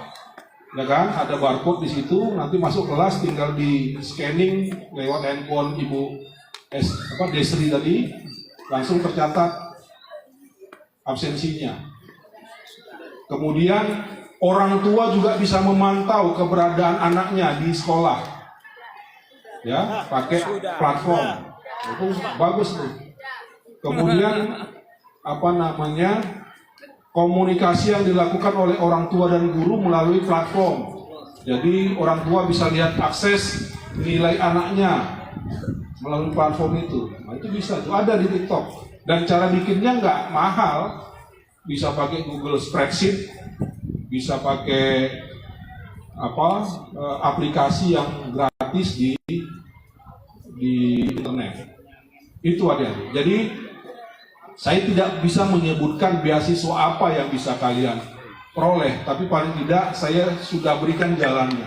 Carilah itu melalui internet, karena dia sangat-sangat terbatas adik-adik. Kalau dulu saya waktu SMA ada namanya beasiswa BP3 dulu. Jadi dari orang tua, perkumpulan orang tua itu memberikan beasiswa. Itu waktu saya SMA. Kalau pada saat saya kuliah, alhamdulillah Saya dapat 3 beasiswa sekaligus tuh, di satu semester yang sama. Ada beasiswa peningkatan prestasi akademik namanya, beasiswa PPA. Beasiswa PPA ini untuk yang berprestasi. Kalau saya nggak salah ingat, pada saat itu minimal IP-nya itu 3,25 atau 3,2. Itu beasiswa peningkatan prestasi akademik. Jadi untuk mahasiswa yang berprestasi. Karena saya sadar kalau hanya karena saya kurang mampu, saya akan bersaing banyak saingannya. Tapi kalau yang berprestasi kan sedikit. Kemudian ada beasiswa dulu yang saya peroleh namanya beasiswa Super Semar. Beasiswa Super Semar pada saat itu bonafit juga. Beasiswa itu. Kemudian ada beasiswa dari Yayasan Orbit. Sebuah yayasan yang diinisiasi oleh almarhumah Ibu Ainun Habibie, mantan presiden kita. Kemudian banyak adik-adik. Alhamdulillah saya dapat beasiswa itu. Dan saya yakin dan percaya adik-adik, kalian juga bisa mendapatkan itu. Mampu mendapatkan itu. Tinggal bagaimana kalian pertama belajar dengan sungguh-sungguh, tentukan cita-cita kalian apa, kemudian bikin rencana belajar kalian seperti apa, strategi belajar kalian seperti apa, karena pada saatnya kalian tinggal memilih mau kuliah di mana, mau seperti apa gitu. Ya, jangan mau jadi orang yang biasa-biasa ya. Ya, kita harus mau berkompetisi dengan yang lain. Saya kira itu Bang Agus. Terima kasih. Billahi taufiq wal hidayah. Assalamualaikum warahmatullahi wabarakatuh. Waalaikumsalam. Bapak dan Ibu, mari sama-sama kita berikan tepuk tangan yang meriah untuk Bang Dr. Faisal selaku narasumber kita pada hari ini. Baiklah Bapak Ibu hadirin serta adik-adik kami yang kami muliakan, demikianlah penyampaian materi kita pada hari ini. Mudah-mudahan apa yang disampaikan oleh narasumber dapat kita realisasikan, dapat kita implementasikan dalam hidup dan kehidupan kita sehari-hari. Terima kasih atas perhatian kita semua dan mohon maaf jika ada salah kata, tingkah laku yang tidak sesuai dengan harapan Bapak Ibu dan adik-adik semua. Mohonlah kiranya kami untuk dimaafkan. Billahi taufiq wal hidayah. Wassalamualaikum warahmatullahi wabarakatuh. Kami kembalikan ke pembawa acara. Waalaikumsalam warahmatullahi wabarakatuh. Terima kasih atas materi yang sangat inspiratif dan membuka wawasan kita semua. Hadirin yang kami hormati, tibalah kita pada acara terakhir, yaitu foto bersama. Untuk itu kami mohonkan kepada Bapak Kepala Sekolah, Bapak Dirwan, narasumber, Bapak dan Bapak Ibu Guru untuk silakan berdiri di depan bersama dampingi Bapak Atim Irwan. Adik-adik kami yang di belakang supaya berdiri biar seluruhnya nampak. Ya. Ayo Pak, silakan Pak.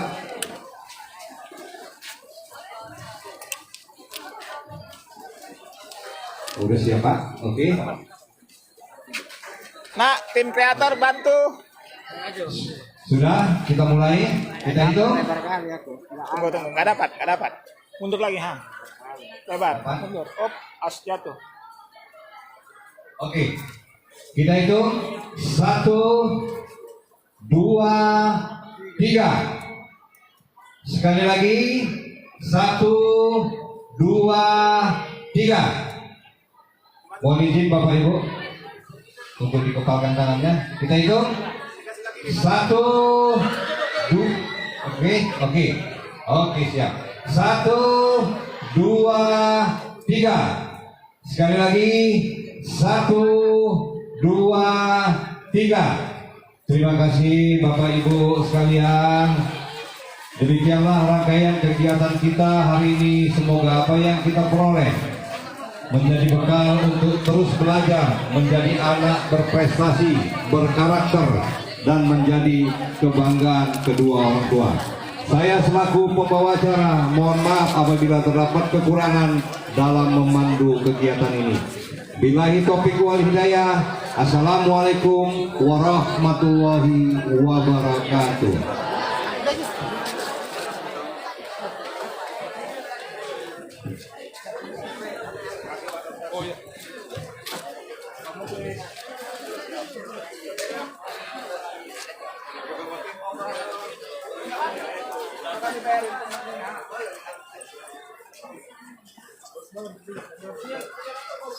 Satu. Yang sebelah itu kami dua alat panas itu lah. Ya kami itu dua ini. Itu ada masalah.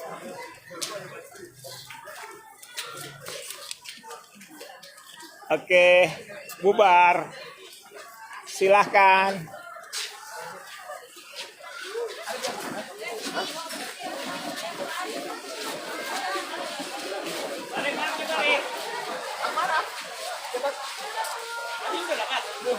Tadi di mana? Belum ada pegang. Kagak. Serius nggak? Kagak. Nek di situ aku duduk. Tidak, Pak Abang dulu.